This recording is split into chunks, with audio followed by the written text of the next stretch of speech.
Upholding peace and national cohesion before, during and after the presidential election was the aim of a sensitization exercise organized by the Mutual Association of Motorcycle Taxi Drivers of Douala, headed by Issa Kabiru. Parce que nous sommes à une période, pour ne pas dire précaire, parce que notre secteur est tenté par plusieurs personnes qui veulent instrumentaliser, qui veulent manipuler. Nous disons non, nous sommes à une élection où le président de la République demande à tous ses citoyens de voter librement. On ne doit pas faire le chantage, ça veut dire que chacun doit avoir son militant dans le cœur et de ne pas inciter les gens. Parce que notre corps de métier est déjà mal vu. On dit que les motomans sont devenus les prostituées. Nous disons non, assurer encore les motomans de bonne foi. According to the association president, bike riders should be careful not to be instrumentalized and manipulated by politicians this election period. Le mot d'ordre que nous donnons aux mototaximans, c'est d'éviter la prostitution, c'est d'éviter de se mêler parce qu'ils ont trouvé un attroupement. Ça veut dire s'ils font partie d'un parti politique qui milite librement, ils ne doivent pas instrumentaliser, mais ils doivent respecter les institutions qui incarnent la République du Cameroun. Riluanu Sharaboto and Damvaleur, both bike rider leaders, praised the initiative, describing it as timely. Nous, les mototaximans, nous sommes des cibles. Chaque fois qu'il y a désordre dans la ville, les mototaximans sont les premiers à être taxés. Si nous, mototaximans, on entend parler de la paix et que nous, on ne s'imprègne pas, ça serait un danger pour toute la République. Parce que si les mototaximans ne sont pas les hommes de paix, c'est un danger vraiment pour la République. Et vous le savez très bien. En ce moment, notre pays, je ne vous fais pas lire. Vous savez, il y a trop de motos, il y a trop de syndicats. Il faut qu'ils se réunissent pour faire un meeting. Ils se divisent même en 2 ou 3 pour sensibiliser tout le monde. Parce que maintenant, d'autres vont dire qu'ils ne viennent pas ici. Et tant qu'ils n'ont pas compris ce qu'on est en train de dire. The sensitization exercise was attended by political parties, especially the CPDM, who used the opportunity to campaign for their candidate, Paul Biya. Je suis venu vous parler à cœur ouvert pour vous redire les yeux dans les yeux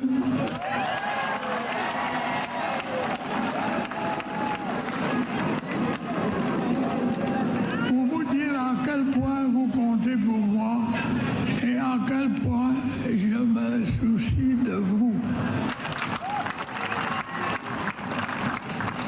Je connais bien les problèmes qui vous préoccupent. Je connais les attentes insatisfaites qui vous font douter du lendemain.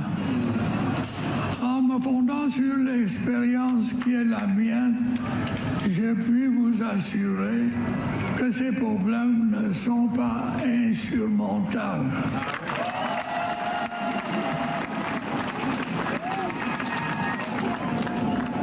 Le chômage des jeunes est un fléau qui affecte votre région, mais aussi toutes les autres.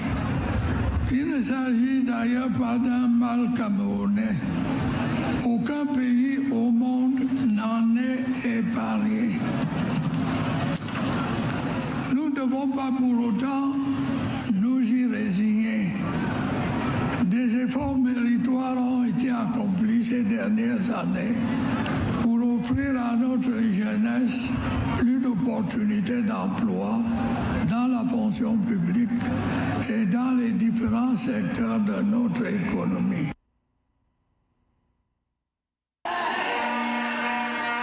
Maison du parti de Bafoussam, le président national de coordination de la campagne du Rassemblement démocratique du peuple camerounais remobilise les militants et sympathisants et cadres du parti. Ce suit le processus de sensibilisation en faveur du candidat Paul Biya.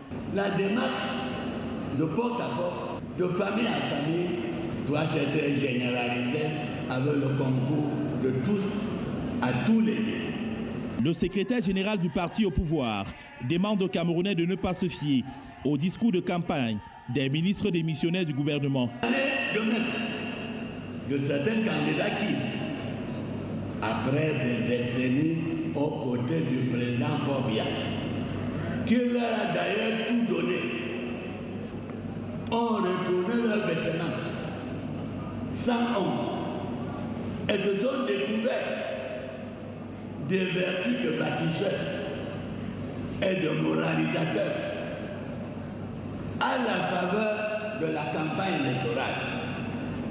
tout en se désolidarisant sans aucune gêne d'un brillant dont ils sont fondamentalement comptables. Dressant globalement le bilan de la première semaine de campagne, Jean Kueti n'a pas manqué d'interpeller les fils du Noun et du Onkam sur les candidatures des ressortissants de ces départements qui peuvent impacter l'électorat de leur champion à l'ouest Cameroun. Le Noun et le Onkam, dont des ressortissants sont candidats à l'élection présidentielle. J'exhorte les équipes de campagne et surtout les chefs traditionnels et nos pères sultans de nous à redoubler d'efforts dans ces deux départements et y expliquer aux populations que ni lui ou l'autre candidat n'a de chance de remporter le scrutin et qu'il ne sert à rien de se couvrir d'orgueil lorsque la cause est perdue d'avance. En dehors des meetings de campagne, le cadre du RDPC invite les militants à une sensibilisation type porte-à-porte afin de toucher davantage les cibles et garantir la victoire de Paul Biya. C'est à Bangourène que la candidate de l'Union démocratique du Cameroun a effectué sa première sortie dans le Noun depuis le lancement de la campagne électorale. Une marée humaine pour accueillir la seule femme candidate au scrutin du 12 octobre prochain.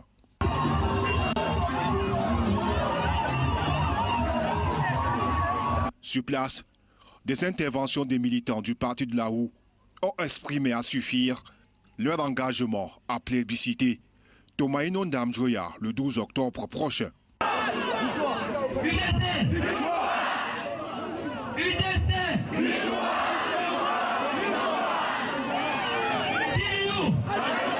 Prenant la parole, Patricia Tomaino Ndamjoya a renforcé la détermination des militants pour mettre le bulletin jaune or dans l'urne le 12 octobre. Pour l'élection du président de la République le 12 octobre prochain, jour J-6. Jour J-6. Est-ce qu'on nourrit la poule le jour du marché? Nous sommes ici dans un mois. On est là parce que nous voulons nous regarder, nous voulons célébrer notre victoire parce que nous l'avons déjà laissé.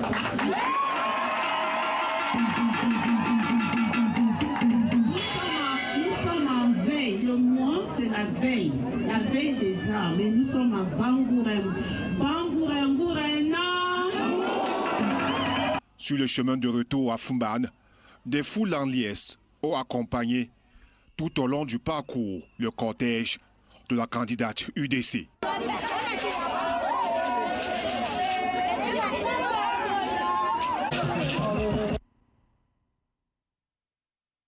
Le mouvement patriotique pour le changement camerounais, MPCC, a officialisé son ralliement au Rassemblement démocratique du peuple camerounais, RDPC.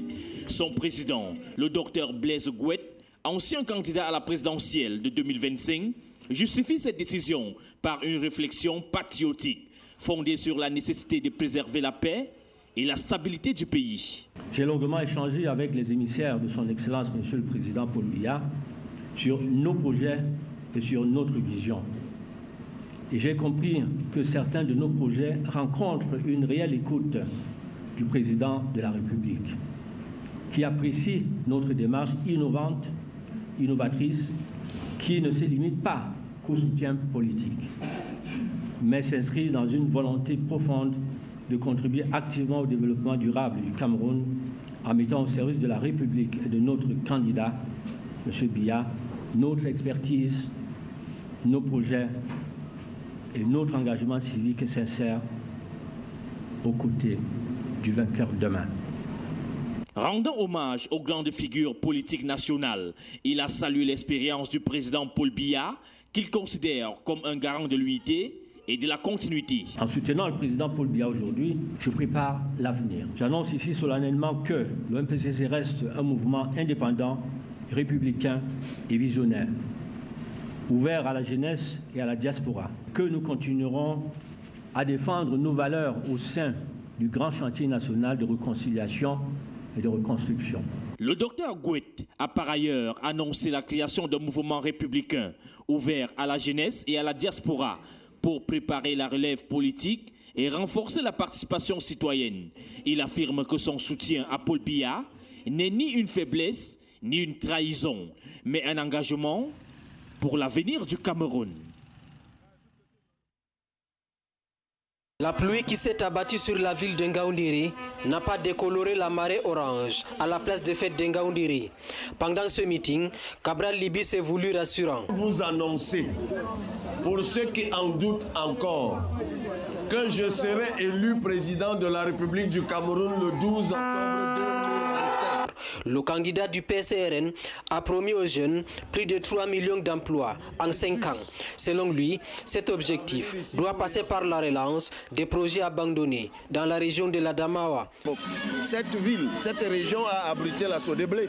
Cette ville, cette région a abrité Tanikam qui fabriquait déjà du caoutchouc à base de peau de bête.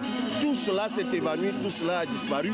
Nous sommes donc venus porter le message de restauration de la grandeur de cette région qui ne ressemble à rien. Dans sa prise de parole, Cabral Liby a invité les électeurs à opérer un meilleur choix le 12 octobre. Sans être exhaustif, il a rappelé son programme politique axé sur le Cameroun, qui protège et qui libère les énergies. La clé de la libération des énergies, c'est le multiplicateur industriel. Plus jamais dans cette nation, une seule de nos ressources naturelles ne sortira sans avoir connu au moins une double transformation. Dans l'Adamawa, les infrastructures routières, la santé et l'éducation figurent parmi ses priorités une fois et tout dit. Le candidat du PURS, Serge Espoir Matumba, à l'élection présidentielle du 12 octobre, est allé à la rencontre des électeurs de la ville de Garoua, qui est constituée de jeunes et un site bien choisi pour faire passer son message. Leur dire, le changement est possible, la transition passe par la jeunesse. Et il incarne cette jeunesse et connaît les problèmes des jeunes, étant un jeune. Ici à Garoua, la jeunesse a soif du changement. Espoir Matumba, c'est lui qui incarne l'espoir. C'est le plus jeune candidat. C'est lui qui a le meilleur programme pour la jeunesse au Cameroun. Bon, j'appelle tous mes camarades jeunes de voter Matumba parce qu'on a soif du changement. En égrenant le chapelet de son programme et dénonçant la détérioration de la route Ngaoundéré-Garoua et le pourquoi il a choisi d'être président aux côtés de cette jeunesse, ici avec des militants et militantes acquis à sa cause qui l'ont écouté religieusement. I just come to assure the population that they are not alone. Our country has been suffering for many years. The only word in their mouth is they need the change. They need the rupture with the system. They need the rupture with the regime. So I assure the population that they are not alone. We are together, and together we will go forward. We will succeed by the rupture first with the system and the regime, and we will succeed to build a new Cameroon where everyone will have the opportunity to succeed, where everyone will say, I'm happy to be a Cameroonian. It's what I have told the population today in Garoua, to assure the population that they are not alone, we are together. Le mot d'ordre est donné pour son plébiscite. Place aux militants et militantes de mettre en place les stratégies pour convaincre les populations du Nord pour lui apporter les voix.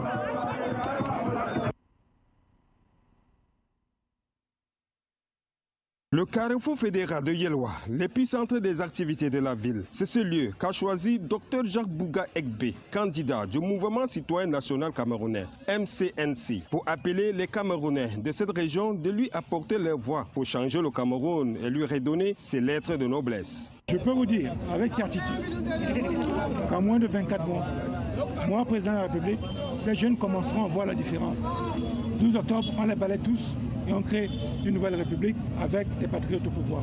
Sans repos, après avoir avalé et bravé le calvaire de la route Ngaoundéré-Garoua, le candidat du Mouvement citoyen national camerounais a délivré son message qui a touché le cœur des militants très enthousiastes qu'il réglera les problèmes du Cameroun une fois au pouvoir, le 12 octobre, si cette population lui donne les moyens, c'est-à-dire les lire.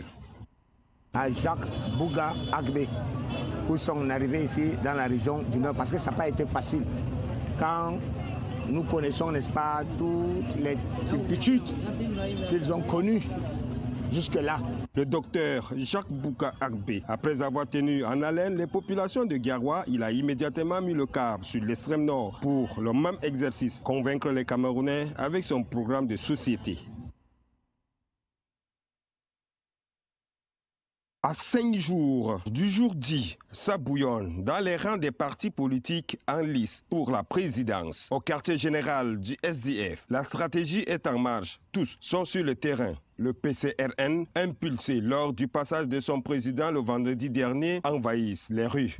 C'est quelqu'un que j'ai vu en lui, un homme qui a des pensées pour le pays et qui veut transformer notre pays dans une nouvelle génération. C'est un jeune dynamique et quelqu'un qui connaît le pays. Du côté du RDPC, le président départemental de la campagne communale du RDPC pour la Benue a opté comme stratégie les rencontres stratégiques avec les différentes communautés dans la ville de Garoua, les Moundang, Giziga, Tupuri, Bamileke. Au FSNC, les caravanes sillonnent les artères de la ville, question de se chauffer avant l'arrivée de son candidat pour un giga meeting de clôture. Mardi dernier, l'UNDP a fait la démonstration de force pour accueillir leur candidat, ce qui prouve leur présence dans toute la région du Nord, en attendant son meeting de clôture prévu le 10 octobre prochain, ici à Garoua. Place au plus convaincant pour convaincre les indécis. Les routes enclavées, les salles de classe délabrées, voire inexistantes. Les enseignants achètent les craies et les cahiers de préparation avec leur propre argent. Les difficultés énumérées par le syndicat des enseignants le 5 octobre à la célébration de la journée mondiale des seigneurs de la craie. Au Cameroun, il y a manque criard d'enseignants. Et pourtant, l'État participe au programme de recrutement des enseignants. Depuis 2019, 18 000 enseignants et enseignantes ont été contractualisés. Mais, malgré cet effort, nous comptons toujours des écoles sans enseignants et pour cause les départs de ces derniers dans les ministères UJT, les migrations vers d'autres pays à la recherche du bien-être. À Bafoussam, dans la région de l'Ouest, la 31e édition de la fête des enseignants a été l'occasion de dresser un état des lieux de ce métier sensible et de faire entendre les préoccupations des acteurs du système éducatif. En 2013, nous attendons la tenue du Forum national de l'éducation, la mise sur pied du statut spécial des enseignants, le rééchelonnement indiciaire, les paiements de vacations de l'OBC, la mise sur pied de la convention collective pour l'enseignement privé, l'intégration des professeurs d'EPS comme troisième corps à l'éducation. Léopold Yoga Djamen, délégué régional de l'éducation de base, a reconnu que certaines revendications des enseignants sont fondées. Je peux vous rassurer que toutes les dispositions sont prises pour un fonctionnement harmonieux des écoles. Et en ce qui concerne les syndicats, bien, je peux être d'accord avec eux qu'il y a une pénurie d'enseignants. Ce n'est pas seulement au Cameroun, c'est dans tout le monde entier. Rassurez-vous que l'État prend conscience de cela parce qu'aucune année, il y a eu rupture de recrutement d'enseignants. L'éducation de base, par exemple, ça fait depuis 2018 que l'État a recruté 18 000 enseignants à travers le 3e programme de contractualisation. Aux enseignements secondaires, chaque année, c'est des milliers d'enseignants qui sortent dans les écoles normales supérieures et rejoignent la fonction publique. Malgré les difficultés auxquelles font face les enseignants, les autorités locales lancent un appel à la collaboration pour hisser la région de l'Ouest Cameroun au firmament. To enhance transportation efficiency and economic growth between Cameroon and Chad, a regional project worth 311 billion CFA francs will soon be launched to improve the railroad. Presenting the project in Douala, Claude Missentone, Director of Rail Transport at the Ministry of Transport, outlined that the project will rehabilitate railroad between Douala and Yaoundé and mobilize railway signaling between Douala and Gaoundéré. Le remplacement de la voie qui est là actuellement, notamment les rails, les traverses et le ballast. Il y a également la modernisation du système de signalisation entre Douala et Ngaoundéré pour se rapprocher des normes internationales en la matière.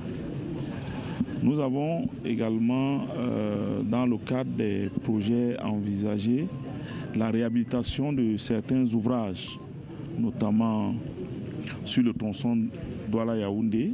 On a les tunnels, les viaducs et un pont à réhabiliter. Il y a également des zones d'instabilité des talus, donc des ouvrages en terre sur lesquels il faudra travailler. The 330-kilometer railroad between Belambo and Ngaoundéré will also undergo a major overhaul, as explained by the Director of Rail Transport. C'est pratiquement les mêmes travaux que nous allons exécuter sur Belambo-Ngaoundéré avec en prime plus de ponts à réhabiliter, la longueur de la ligne de ce côté-là qui est plus importante. On a 330 km comparé aux 238 entre Douala et Yaoundé. Et une nouvelle gare à construire dans la localité de Tête d'éléphant qui va donc être faite dans le cadre du PABN comme nous l'avons appelé. Financed by the World Bank, Jean-Philippe Garçon, World Bank representative, highlights the changes that will come with the project. Réhabilitation des voies ferrées, ça veut dire quoi? Ça veut dire changement du ballast, changement des traverses, changement des rails également, mais également réhabilitation et renforcement des viaducs, des tunnels et autres. The Douala-N'Djamena corridor, which will last 10 years, is crucial for both countries, accounting for 35% of their combined gross domestic product. This project is set to boost economic growth, improve transportation efficiency, and enhance regional integration between Cameroon and Chad. Amélioration des conditions des élèves du groupe scolaire de Djinka à Fumban, dans la région de l'Ouest. La fondation BGFI Bank retrocède à la communauté éducative un bâtiment de 2 salles de classe pour la maternelle, un forage, des toilettes réhabilitées, des bâtiments et une clôture réfectionnée, ainsi que des tables bancs, chaises, tabourets et tables fournies au profit de toute la communauté éducative de cet établissement scolaire. Alors j'étais ici à Fumban il y a quelques années, lorsque le roi, Sa Majesté, le roi de Bamboun m'a accordé une audience dans laquelle il a sollicité que la fondation BGFI puisse se déployer dans le Noun. Et nous avons donc ensemble convenu que nous aurons une action dans le cadre de l'éducation. Nous avons choisi cette école qui était dans un état de délabrement que nous avons pu donc rénover aujourd'hui, comme vous le voyez derrière moi et derrière vous et devant vous. Donc c'est dans cet élan-là, dans le prolongement des actions de notre fondation, la fondation BGFI, que nous sommes ici aujourd'hui pour apporter notre élan de cœur à cette école. La réhabilitation de ces infrastructures scolaires répond à un besoin pressant. Particulièrement sensible aux questions d'éducation, la fondation BGFI Bank, qui œuvre depuis plus d'une décennie, s'est montrée particulièrement sensible à cette cause. Notre cadre d'apprentissage et d'enseignement a été largement modifié et transformé par la BGFI Bank Cameroun. C'est vraiment une grâce pour nous. On ne s'y attendait pas. Vraiment, c'est comme une manne qui tombe du ciel. Franchement dit, par le passé, notre établissement souffrait beaucoup. On avait des latrines bouchées. On avait un manque criard d'eau. Le sultan roi des Bamoun, Sa Majesté Mohamed Nabil Fofifum Bombo Njoya, a salué la générosité de la fondation BGFI Bank et l'invite à œuvrer davantage dans le Noun. La BGFI a donc fait ce travail immense et énorme et il profite donc de l'occasion pour remercier l'ADG pour le travail qui a été abattu. Et puisque l'appétit venant en mangeant, il souhaite que dans l'avenir, qu'il y ait de telles réalisations qui puissent continuer dans son royaume. Les bénéficiaires, reprenant en chœur les paroles du guide éclairé de ce royaume, saluent cette démarche tout en promettant de faire bon usage de ce précieux don et d'atteindre les meilleurs résultats en fin d'année scolaire.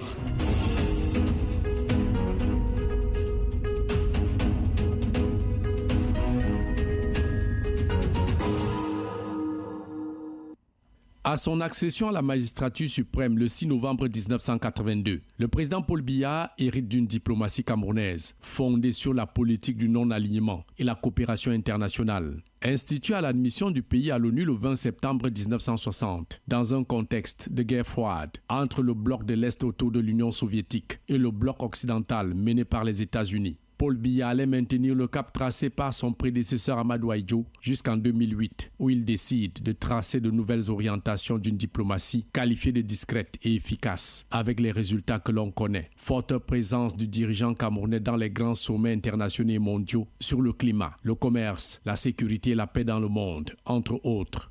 Du regard essentiellement centré sur l'Europe ou encore vers les Amériques, Paul Biya se tourne également vers la Russie, la Chine, l'Inde et le Brésil. Les fruits de cette coopération sont très juteux, avec des partenariats noués au plus haut sommet de ces États qui ont totalement reconfiguré la carte de la géopolitique mondiale, réinstaurant une bipolarité du monde qui avait disparu avec la destruction du mur de Berlin et l'effondrement de l'Union des républiques socialistes soviétiques, l'ex-URSS.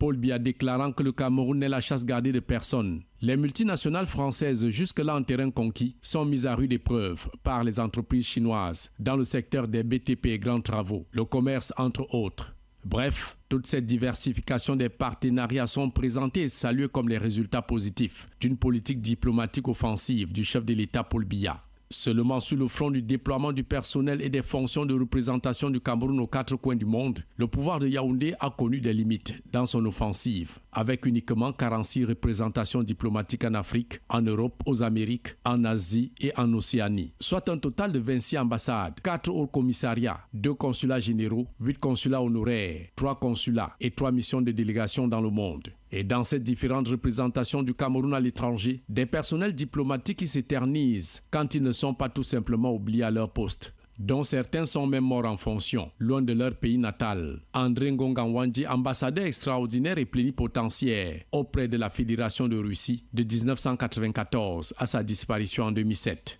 Au plan sous-régional, régional et continental, le Cameroun sous l'ère du renouveau n'a plus eu de véritable place dans le concert des nations, avec des compatriotes qui n'ont plus occupé de très hautes fonctions dans la zone CEMAC, la CEAC et l'Union africaine. Bien loin du temps où les Camerounais faisaient la pluie et le beau temps avec la nomination successive de William Aurélien Tekimboumoua Enzo Nkangaki au poste de secrétaire général de l'Organisation de l'Unité africaine, courant la décennie 70. Et le plus prestigieux occupé dans une instance internationale, c'est l'ancien Premier ministre Philémon Yang, élu en 2024, président de la 79e Assemblée générale des Nations unies. Un autre front sur lequel le Cameroun paraît manquer de vitalité diplomatique, c'est la promptitude dans l'assistance à ses citoyens en détresse à l'étranger. Plus d'une fois, la réaction tardive de Yaoundé a été régulièrement observée. Le cas des filles torturées, déshumanisées et esclavagisées dans les pays du Golfe.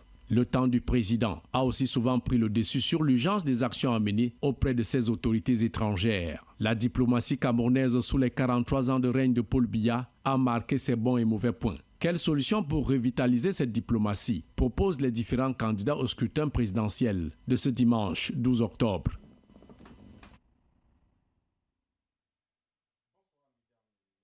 Bienvenue à cette deuxième partie de la tribune présidentielle consacrée au débat.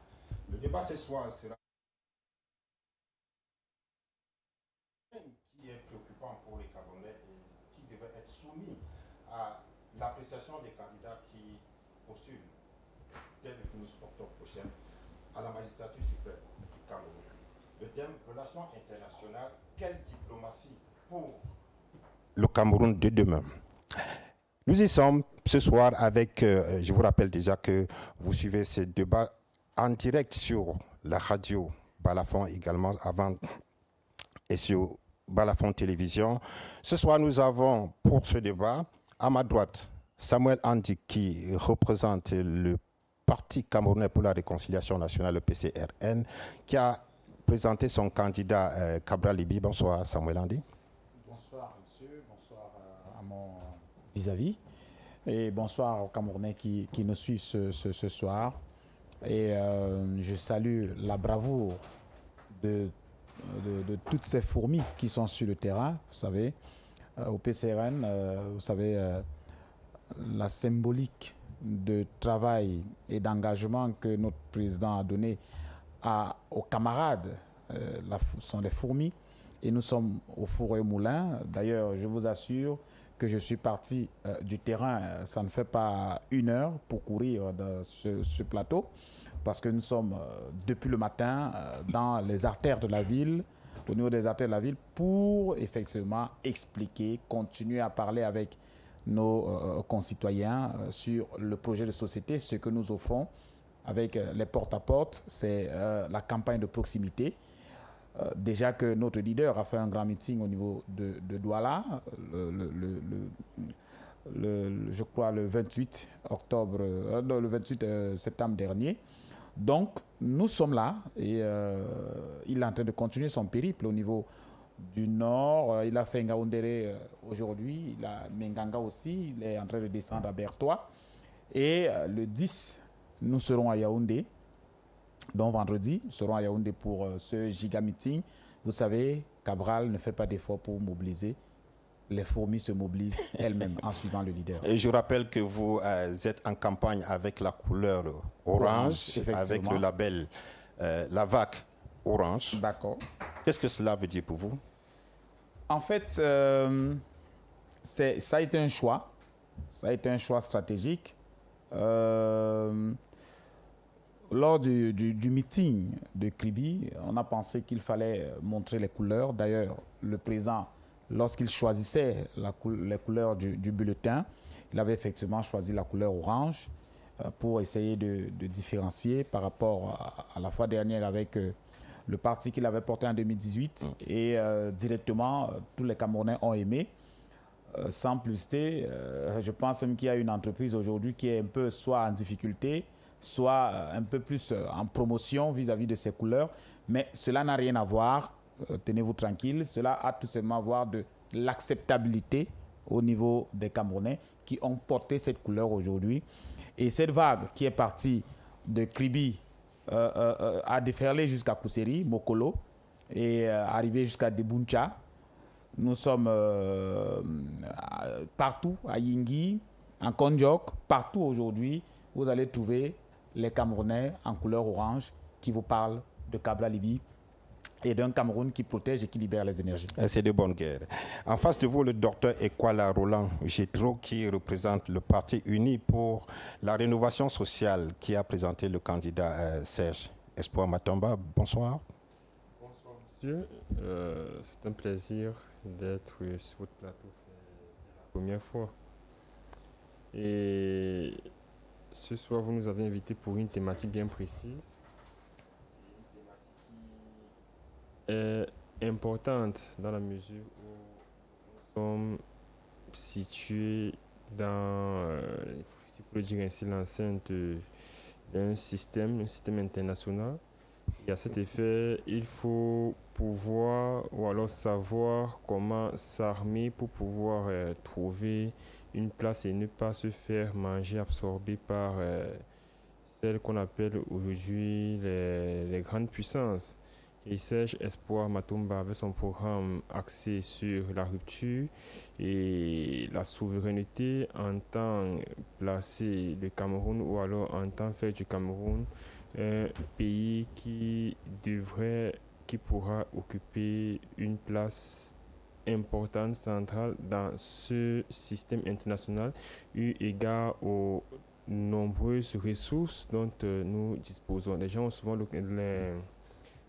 certains géologues disent souvent que le Cameroun est une catastrophe en termes de richesse de notre sous-sol. Et à cet effet, ces richesses devraient en réalité nous conférer naturellement une place importante au sein de ce système international.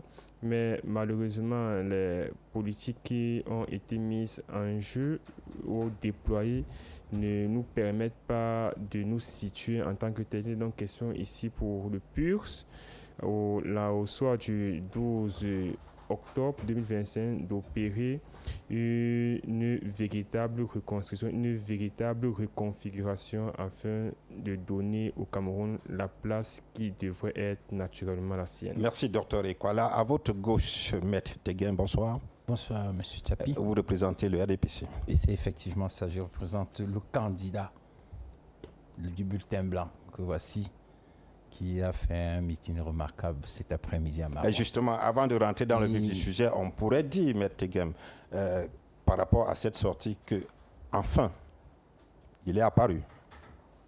Il n'a jamais été question de lui demander d'apparaître alors que tous les jours sur le terrain, il a mobilisé des équipes qui travaillent. Physiquement, là, je n'ai pas vu jusqu'ici. Ça fait pratiquement 10 jours que la campagne a été ouverte. On n'a pas vu votre candidat. C'est aujourd'hui qu'il apparaît. C'est pour ça que je dis enfin. Écoutez, qu'est-ce qui s'est passé entre-temps? Écoutez, il a mobilisé une équipe. Il a nommé des responsables qui travaillent. Et il fait confiance. Justement, le pouvoir, la délégation, la décentralisation. C'est aussi cela, la décentralisation. Et la RDPC, il travaille. Donc, c'est une question de savoir-faire. Permettez-moi de saluer l'équipe technique qui accompagne l'émission, de saluer le panel, de saluer vos millions de téléspectateurs aussi, parce qu'il faut déjà... Et d'auditeurs aussi, parce que l'émission est en direct sur la radio également. Et d'auditeurs. Donc, déjà, je leur souhaite une bonne soirée, beaucoup de courage, et je demande de ne pas oublier de voter ce bulletin blanc le 12, dans quelques jours. Maintenant, pour répondre à votre question, oui, effectivement, notre candidat, aujourd'hui, il a fait un meeting remarquable à Maroua, et il a mobilisé. Tout le monde a vu, c'était visible, chacun voyait que c'était l'homme le plus attendu, mais il avait une équipe qui travaillait, une équipe qu'il avait mise en place avec des missions spéciales. Donc sur le terrain également, les équipes travaillent et toujours, comme il a toujours dit, le pouvoir n'a de sens que s'il est partagé. Donc on donne des responsabilités, on décentralise. Et comme on dit, la charité bien organisée commence par soi-même, ça commence au sein du RDPC. Donc, vous dites que vous ne l'avez pas vu effectivement, parce que lui a pensé qu'il fallait décentraliser. Ce qui est à l'ordre du jour au goût de tous les citoyens qui demandent la décentralisation. On commence d'abord par le faire à l'intérieur. Et donc le RDPC, le candidat du RDPC a décentralisé sa campagne. Il l'a décentralisé puisqu'il a nommé des commissions pour le faire. Merci Maître Tegem. Nous serons rejoints, nous l'espérons, par Alex Ngepi, le communicant du STF. Mais avant, comme j'ai dit tantôt, d'entrer dans le vif du sujet, je voudrais que vous disiez un mot, Samuel Andy, sur cette sortie du président de la République aujourd'hui à Maroua.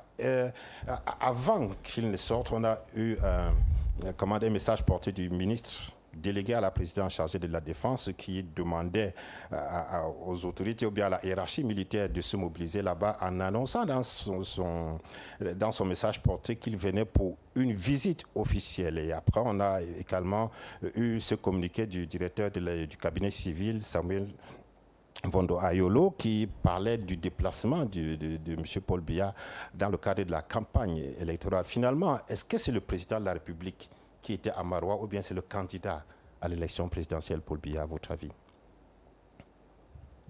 Bon, mais vous posez une question qui a, à mon avis, une réponse au quotidien chez les Camerounais. Vous savez,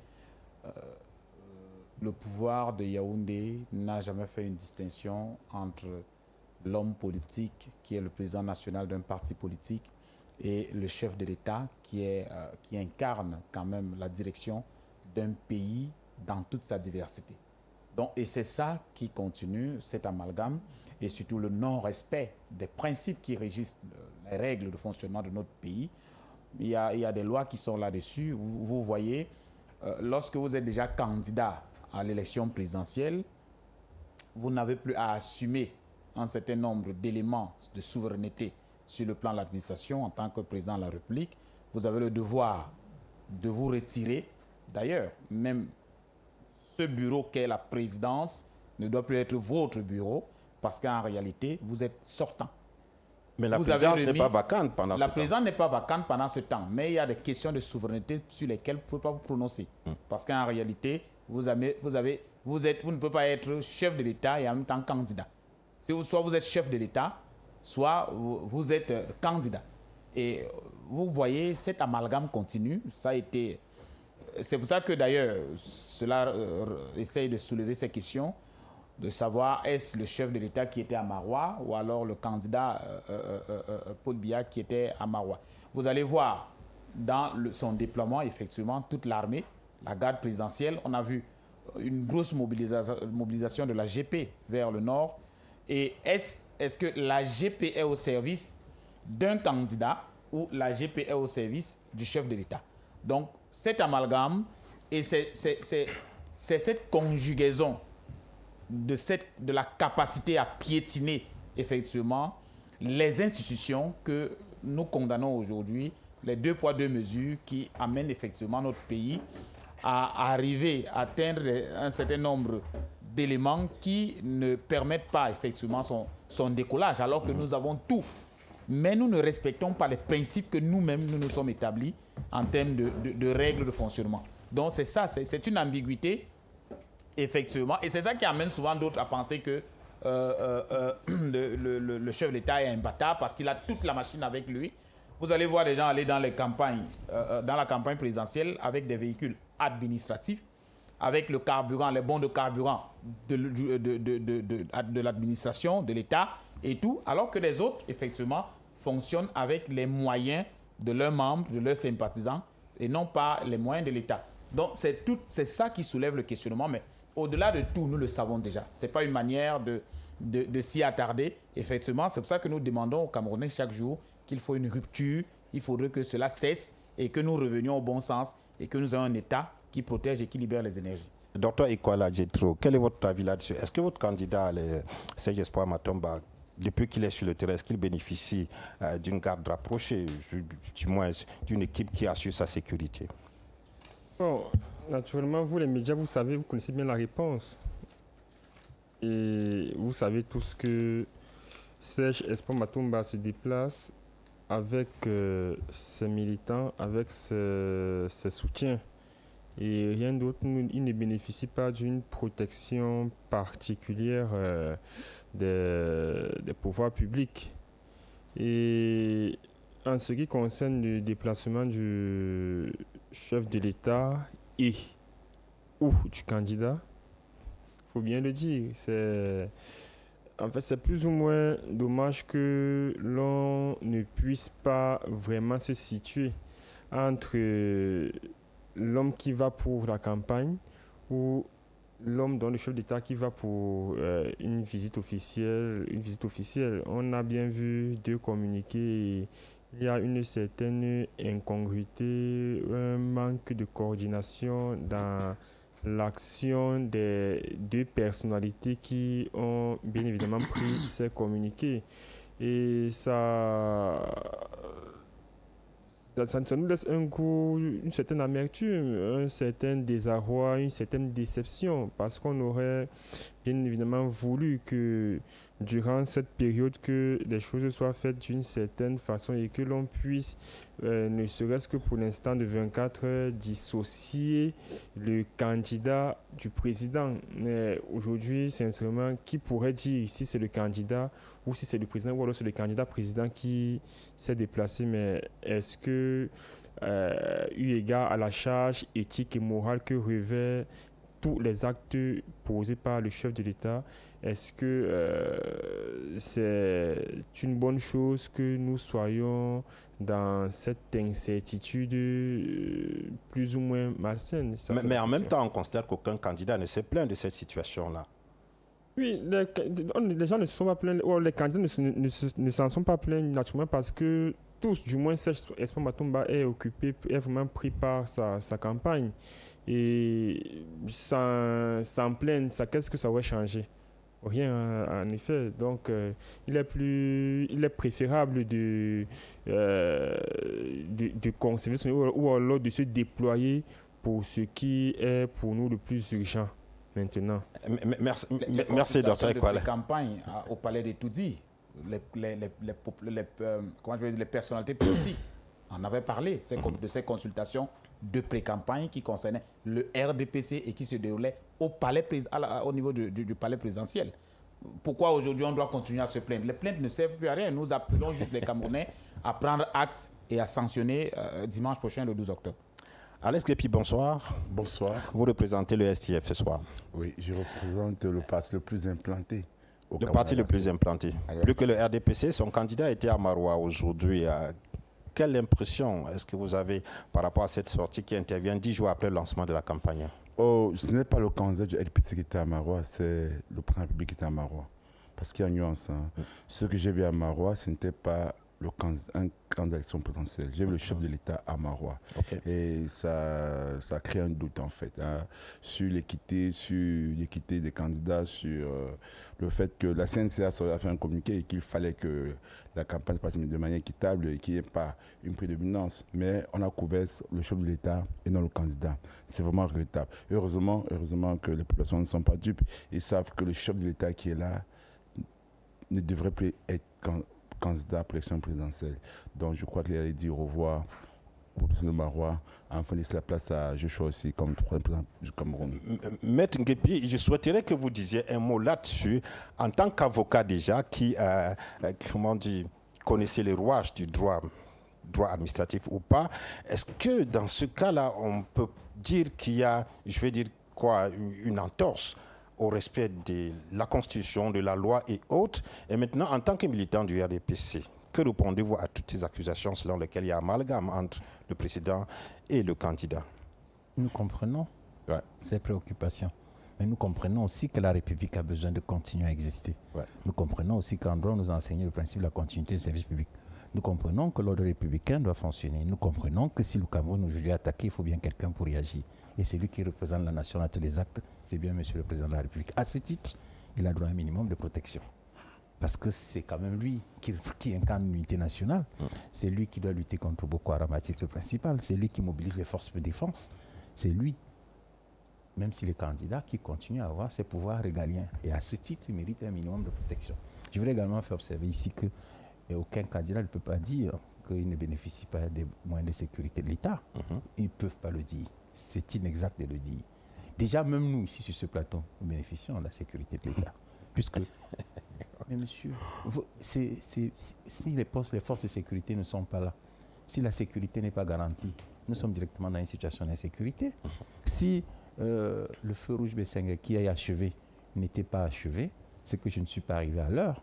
Parce que forcément, l'État met en place un certain nombre de moyens pour nous permettre de vaquer à nos occupations, d'assurer notre sécurité, notre santé. Et il faut bien quelqu'un pour incarner l'État. C'est le président de la République. Donc, il est candidat. C'est son droit d'être candidat. Si c'était proscrit par la loi, j'aurais compris. Mais à partir du moment où il est candidat et il reste président de la République, on est bien obligé de faire avec. Ça ne commence pas au Cameroun. Emmanuel Macron était candidat et voyageait avec les avions du GLAM. Sarkozy l'a fait, Mitterrand, tout le monde. Ça se fait partout dans le monde. Maintenant, c'est une situation qui, lorsque vous lisez les textes de loi, beaucoup se plaignent, mais on constate que partout dans le monde, c'est comme ça. Puisqu'il a la double casquette. Il est le président de la République. Les institutions doivent fonctionner.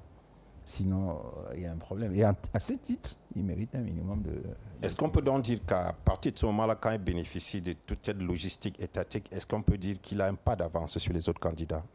Écoutez, les électeurs se prononcent le dimanche sans tenir compte d'un pas d'avance. Je pense qu'il n'y a pas un vote au-dessus d'un autre. Chaque électeur, c'est une voix. Même lui-même, il a une seule voix, il n'en a pas deux.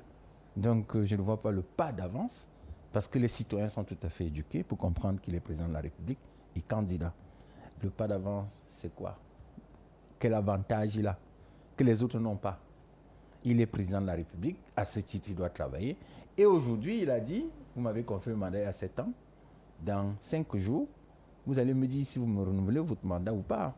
Si les électeurs se prononcent en faveur de sa candidature, il est réélu, il continuera à assumer les missions de sa charge. S'il n'est pas réélu, écoutez, il passera la voie. Mais nous, à RDPC, nous souhaitons que le dimanche prochain, voilà le bulletin qu'il faut mettre dans le... Merci, Maître Tegem. Et merci pour ce détour sur l'actualité du jour. Alex Nguepi, vous voulez dire encore quelque chose? Je voulais dire à Maître Tegem que, contrairement à ce qu'il dit en France ou aux États-Unis, quand Donald Trump, quand un président est en fonction, Joe Biden, par exemple, les préfets ne font pas des communiqués pour demander à l'administration de sortir. Parce qu'on est en campagne. Mais pour ce cas-ci particulièrement, notre candidat a eu de la peine à organiser un meeting à Marois parce qu'on l'a fait comprendre que depuis 2 semaines, qu'il était prévu que Chulta viendra dans cette localité, alors c'était interdit. Donc c'est ça que nous déplorons. C'est-à-dire que voir les préfets, les gouverneurs qui demandent à l'administration de sortir, accueillir le candidat ou le chef de l'État. Parce que l'administration est supposée être neutre. Maintenant, si il agit en tant que chef de l'État, c'est normal que le préfet fasse le communiqué pour inviter les autres membres des délégations tous les délégués départementaux et régionaux de venir assister au chef de l'État. Mais lorsqu'il est en campagne, vous pouvez être préfet, mais ne pas être militant du RDPC. Vous pouvez être délégué à l'agriculture et ne pas être obligé d'assister au meeting du RDPC. C'est ça qui crée problème. C'est qu'ils ont obligé l'administration à y assister. Ils ont même obligé les enfants, nos enfants de moins de 5 ans, 10 ans, d'assister au meeting du RDPC, alors qu'ils n'ont pas l'âge de voter. C'est ça que nous déplorons. Si c'est une visite officielle, c'est normal que le délégué d'arrondissement demande aux enseignants de faire sortir les élèves, ne serait-ce du secondaire, pas du primaire. Mais pour ce cas, se mettre game, soyons sérieux, un enfant de 5 ans, qu'est-ce qu'il connaît pour aller assister au meeting du RDPC? C'est là où nous ne sommes pas d'accord avec vous. Bien, merci. Ce n'était pas le sujet du jour, c'était juste un crochet. M.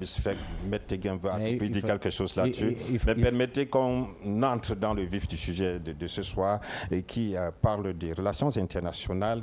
Quelle diplomatie pour le Cameroun? Je voudrais vous poser la question déjà, Samuel Andy, pour le PCRN. Quel est l'état des lieux de la diplomatie camerounaise à ce jour, d'après votre profession de foi, d'après les études que vous avez faites, et que prévoyez-vous faire si vous étiez élu au soir du 12 octobre? Bon, écoutez, lorsque nous observons, effectivement, pour tous les Camerounais qui ont une idée de ce que c'est que la politique étrangère, nous nous rendons déjà compte que le Cameroun n'a pas une politique étrangère. Elle a d'ailleurs, lorsque vous regardez, on parle des relations extérieures, il y a une grande différence à voir. Parce qu'une politique étrangère, effectivement, a une doctrine et une stratégie de déploiement. On a plus une diplomatie de présence qu'une diplomatie d'action. Et à cela, il faut ajouter que la politique étrangère du Cameroun, si on peut l'appeler comme ça, les relations extérieures, est pilotée par un décret, celui portant statut des fonctionnaires de ce domaine-là, le décret numéro 75/773 du 18 décembre 1975, qui a été modifié en 1977, effectivement, et dans un contexte qui était un contexte particulier, alors qu'aujourd'hui nous sommes en 2025 et on continue à fonctionner sur la base, on continue à organiser notre diplomatie sur la base de ce décret. Donc, il est déjà caduc parce qu'il ne répond plus effectivement aux besoins de l'heure. Il est dépassé. Comme d'ailleurs parce qu'il faut le reconnaître que lorsque ce décret-là est signé, le président de la République actuelle, il est déjà Premier ministre. Donc, on peut d'ailleurs dire qu'il est partie prenante effectivement de cette orientation avec le président Amadou Ahidjo Babatoura à l'époque. Donc, il faut savoir que les hommes n'ont pas compris que le temps a beaucoup coulé, qu'il fallait aller vers autre chose aujourd'hui dans une période postmoderne. Lorsqu'on l'a dit, il faut aussi reconnaître quelque part que nous avons une faible représentation diplomatique dans le monde. 46 missions diplomatiques et consulaires à travers l'Afrique, l'Asie, l'Europe, l'Amérique et même l'Océanie. C'est tellement moindre lorsqu'on connaît le déploiement des Camerounais vers l'étranger. Et là, on se rend directement compte que le Cameroun n'a pas engagé sa diplomatie pour être proactif, pour apporter certainement un plus dans le développement du Cameroun, mais plutôt pour être tout simplement comment je peux dire, comme des formes de représentation consultative. Ça veut dire que lorsque quelqu'un y va juste pour prendre des renseignements. En fait, c'est ce à quoi les postes consulaires, missionnaires, diplomatiques et consulaires ressemblent aujourd'hui.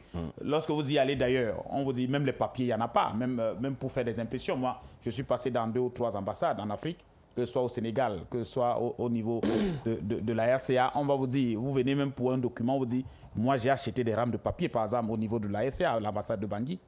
J'ai acheté des rames de papier parce qu'il n'y en avait pas. Vous voulez un document, on vous dit qu'on ne peut pas imprimer, toi, me regarde, il n'y a pas de document. Je vous assure, ils n'ont pas de matériel. Ils n'ont pas vraiment de matériel. Et c'est vrai, ils ont envie de se déployer, ils ont envie de travailler, mais il n'y a pas de matériel. Lorsqu'on le dit, il y a donc cette faible représentation. Et il y a une situation qu'on doit bien reconnaître, c'est que le personnel qui est même recruté dans le secteur de la diplomatie aujourd'hui est catégoriquement mis en oubli. Ces gens sont oubliés. Est-ce qu'on ne donne pas l'opportunité à ceux, par exemple, qui sont au niveau du ministère des Relations extérieures du Cameroun à effectuer des missions de manière généralisée? On parle plus de réseau et de couloirs. Si vous n'êtes pas attaché à telle ou telle personne, il y a certaines missions qu'on ne peut pas vous accorder. Or, on devrait mettre tout le monde, effectivement, au niveau d'apporter quand même quelque chose pour le bien-être de notre pays, pour son rayonnement. Et vous avez, d'ailleurs, votre collègue l'a mentionné tout à l'heure au niveau de son reportage, de son chapeau, où il vous montrait effectivement qu'il y a des ambassadeurs qui ont été oubliés dans leur poste diplomatique. Ça veut dire que, comme d'ailleurs on a des ministres qui ont 20 ans, 25 ans, des directeurs généraux des entreprises publiques et parapubliques, 29 ans, 30 ans, au niveau de leur poste, c'est des ambassadeurs qui ont été complètement oubliés à leur poste. Alors qu'il y a des jeunes qui sortent effectivement de l'IRIC, qui sont recrutés. D'ailleurs, ils sont mal recrutés, parce que vous sortez de l'IRIC avec un master professionnel en diplomatie, et vous êtes recruté en catégorie A1 de la fonction publique, et non même pas A2. Donc, non seulement ils sont mal recrutés, mais pour être déployés au niveau international pour servir son pays, ça demande encore d'autres choses. Donc, c'est pour ça que je dis, lorsqu'on fait cet état de lieu, on se rend compte bien qu'il faut réformer. Il faut faire évoluer les choses. Et nous, au niveau du PCRN, on va revenir sur les réformes. Je voudrais donner la parole à Dr Ekwala Roland Jetro pour le PURS. On sait que votre parti est un parti qui se réclame du panafricanisme, c'est-à-dire qu'il revendique une certaine souveraineté pour l'Afrique en général et pour le Cameroun en particulier. Qu'est-ce que vous pensez de la diplomatie camerounaise au sein du PURS? Disons d'entrée de jeu que vous l'avez si bien dit, c'est le Cameroun, dans la sphère du système international, est un État qui est plus ou moins vassalisé. Et il le disait si bien, nous avons 47 missions diplomatiques à l'extérieur et la plupart c'est en Afrique et dans une partie, c'est une partie de l'Europe.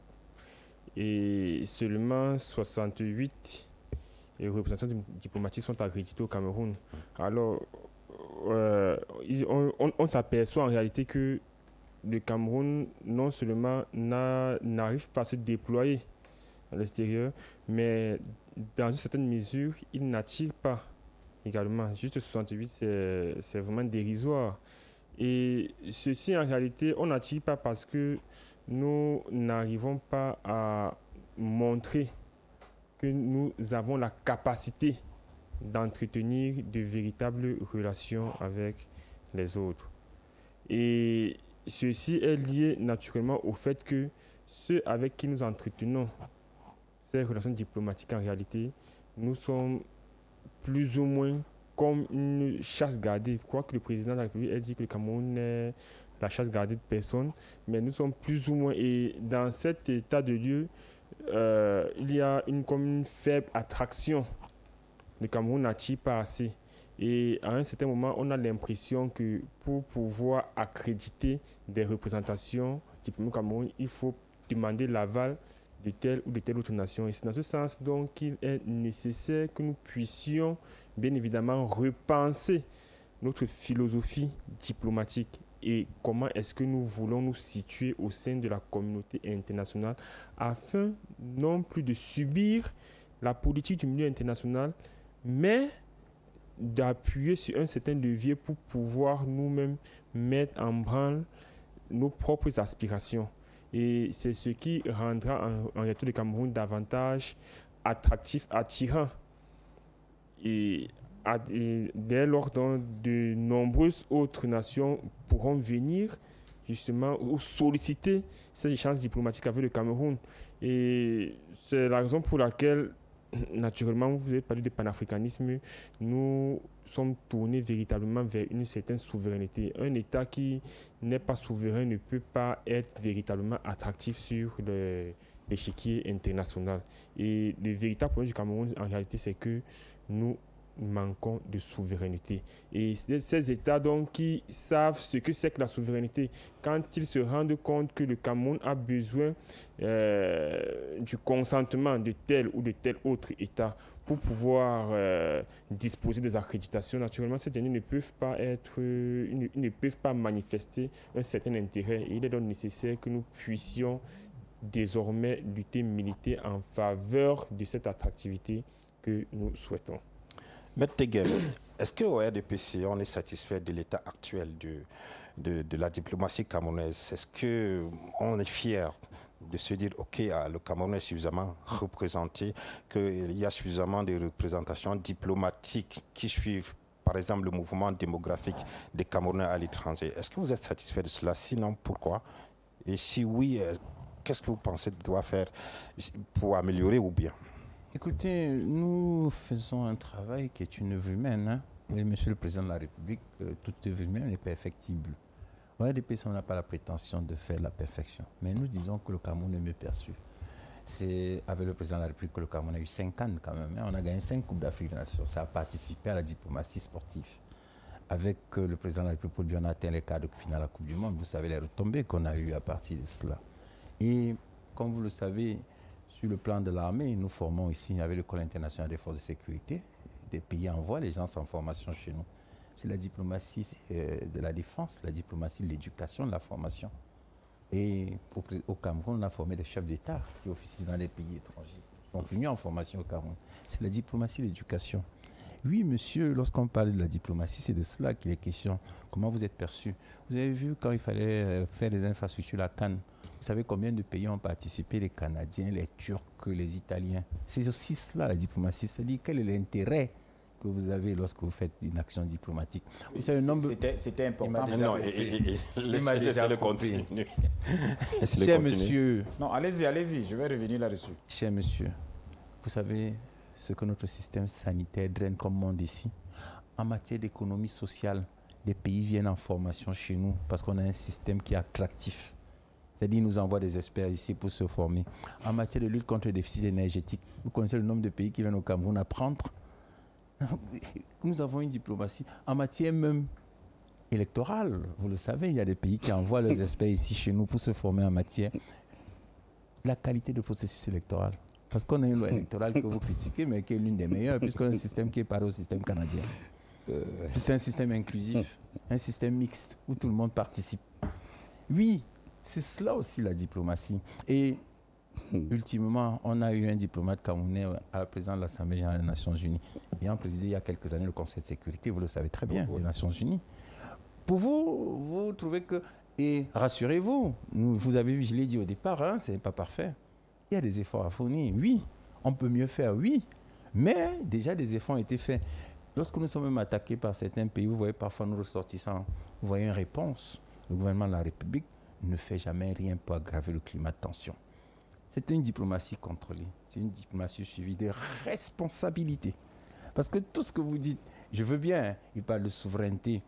Je comprends que vous pouvez confondre l'expertise, l'expérience à un enthousiasme de jeunes.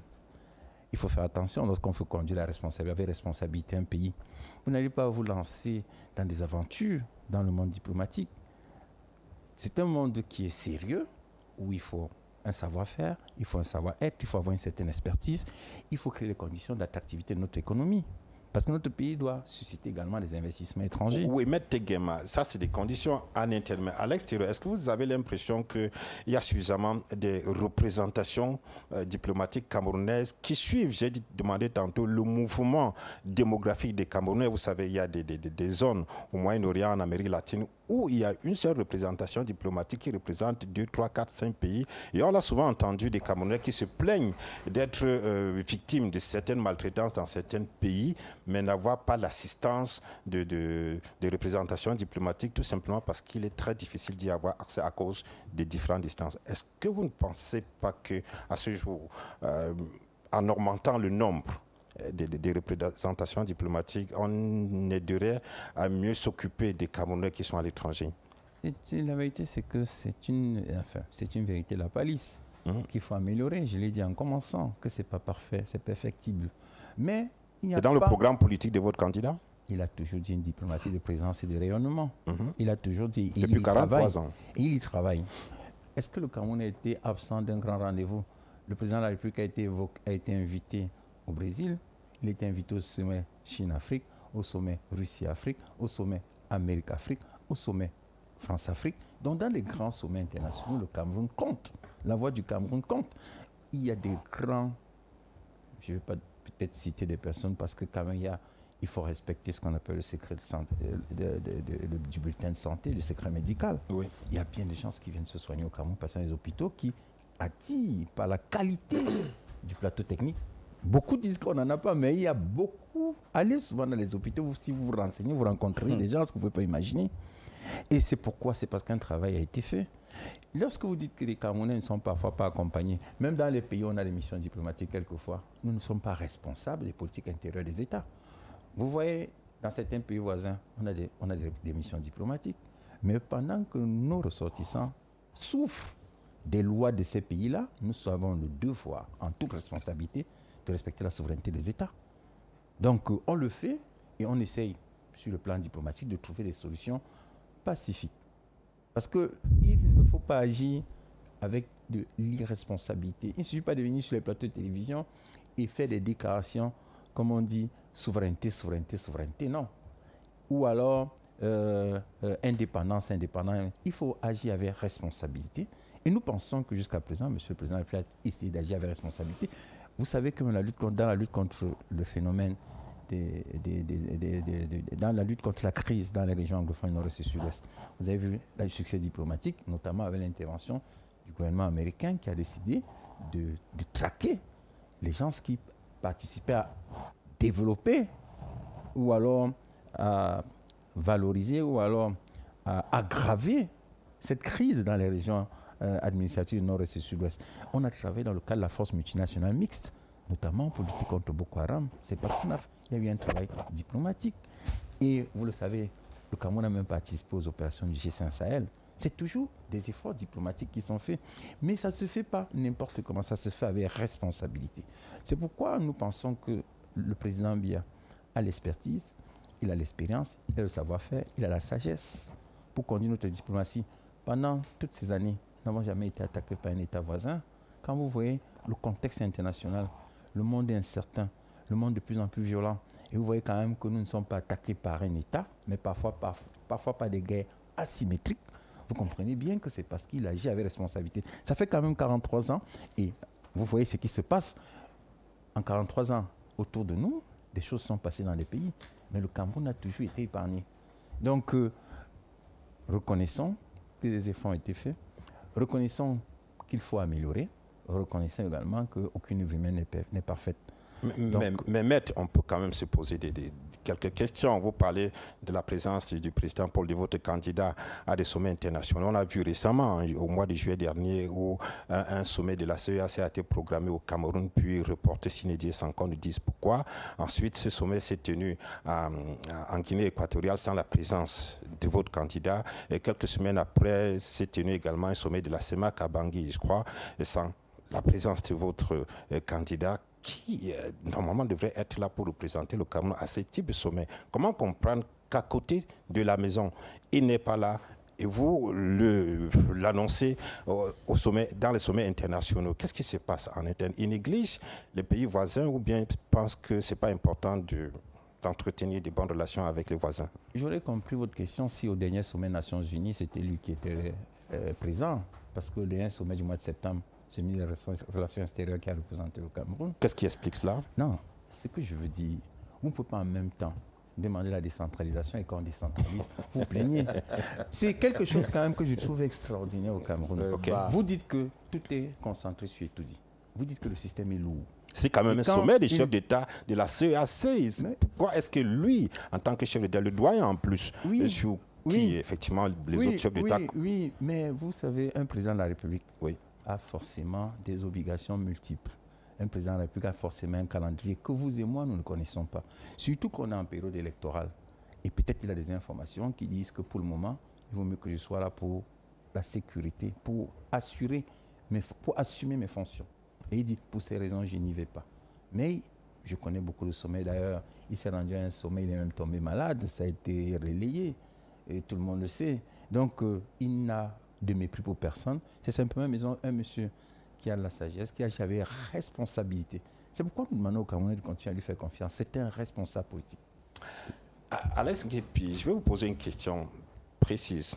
C'est vrai que vous voulez réagir sur ce que M. Teguem a dit tantôt, mais avez-vous l'impression qu'il y a de la considération même pour les diplomates camerounais? On a entendu il y a 1 an ou 2 un homme d'affaires camerounais qui parlait au téléphone à un ambassadeur du Cameroun à l'étranger d'un ton acerbe, il le grondait, presque l'infantilisait, presque le disant de ses terres parce que c'est lui qui parlait. Est-ce que vous avez l'impression qu'avec ce genre d'attitude, les ambassadeurs eux-mêmes se sentent considérés pour pouvoir mener même à bien leur mission à l'étranger? Non. Au Cameroun, on a une diplomatie moribonde. C'est l'expression qu'on devrait utiliser, inexistante. J'ai eu la chance de faire cet pays africain, et même hors de l'Afrique.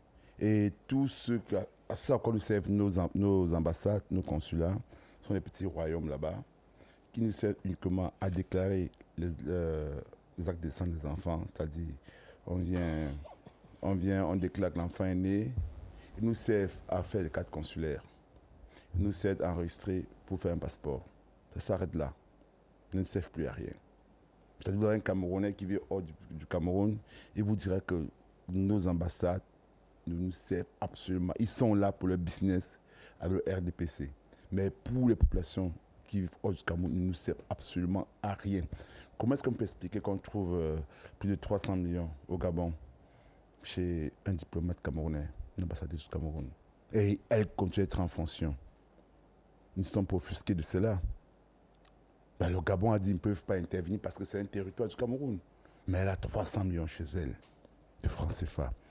Et elle se plaint qu'on a même volé 60 millions. Mais il continue à la laisser en fonction.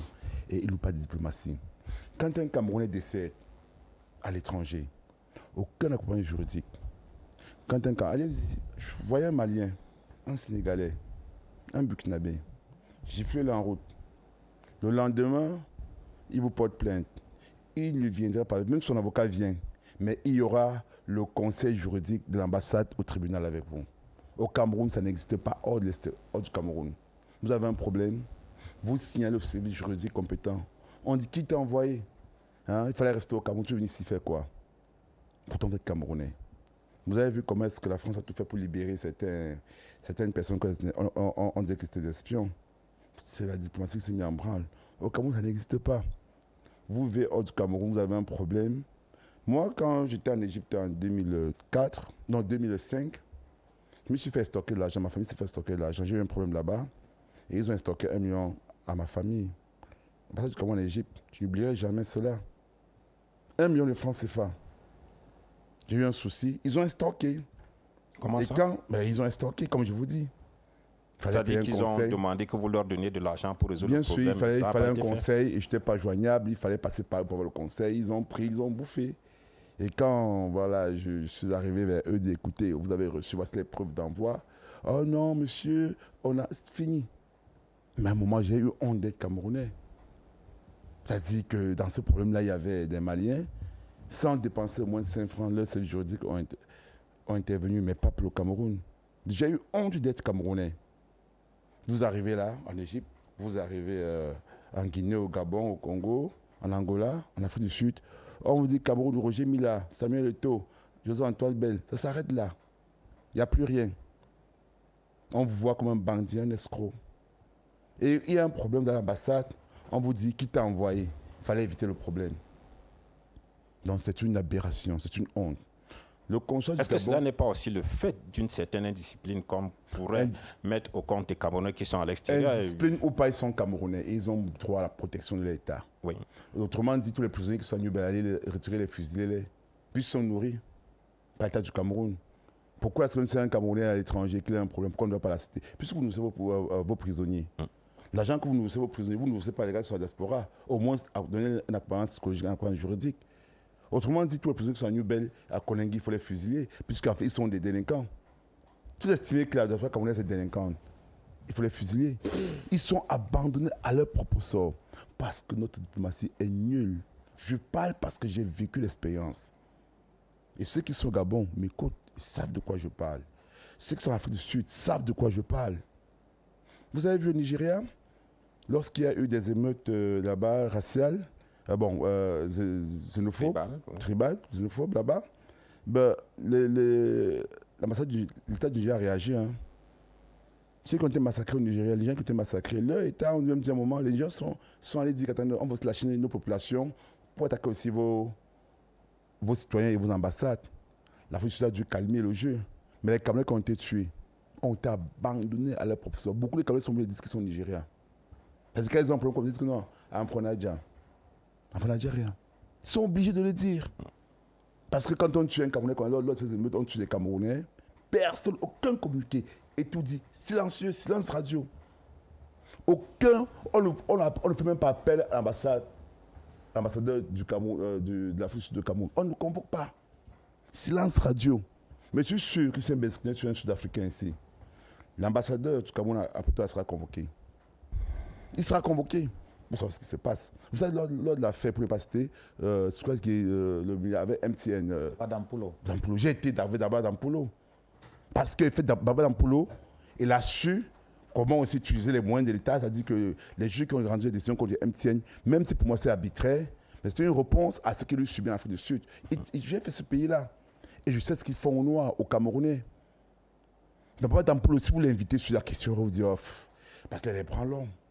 Mais eux, qu'est-ce qu'ils font? Combien de voyages est-ce que le président public fait et qu'il s'en va avec les opérateurs économiques camerounais? Très peu. Alors, j'ai quand même vous renseigner. Même pour l'accompagner, il faut être militant du RDPC.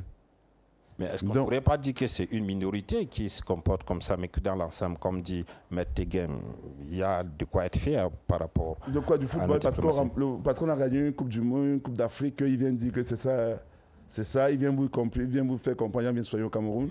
Lorsqu'un ministre de la Santé s'en va à l'extérieur, se fait opérer pour un petit malaise, un pansement, petite chirurgie du doigt, il s'en va faire à l'extérieur. Nous, elles ont été claires. Dès qu'on prend le pouvoir, vous êtes ministre de la Santé, vous êtes ministre au Cameroun, vous vous opérez au Cameroun. Il n'y a plus que vous sortez. On arrête avec l'histoire qu'on dit que évacuation sanitaire. Quelqu'un est ministre pendant 20 ans, 30 ans, 40 ans. Ben après, c'est le Ben Skinner et la Ben Amsalam qui va payer de son argent pour qu'on fasse l'évacuation sanitaire. Restons sur la diplomatie et la non, c'est la diplomatie. L'évacuation sanitaire. C'est lui qui en a parlé. Oui. Depuis quand est-ce qu'un Ben Skinner a eu une évacuation sanitaire? Pas encore. Depuis quand? Donc, maintenant, pour dire qu'en fait, nous avons pris des mesures pour pour les affaires étrangères, par une mesure forte, la reconnaissance de l'État de Palestine. Nous sommes clairs. Aussi, pour le pouvoir, on croit à l'Assemblée nationale, dès janvier, nous allons reconnaître l'État de Palestine. Le SDF l'a clairement dit. Est-ce que le faisant, ce ne serait pas attirer les foudres de l'Israël? Ça, c'est pour eux là-bas. Nous sommes souverains. La souveraineté de nos politiques étrangères, ça entre dans notre souveraineté. S'ils estiment attirer les foudres, c'est pour eux. Première mesure. Nous allons reconnaître l'État de Palestine. Nous avons été clairs dessus. Nous avons également dit qu'on doit avoir une politique étrangère souveraine.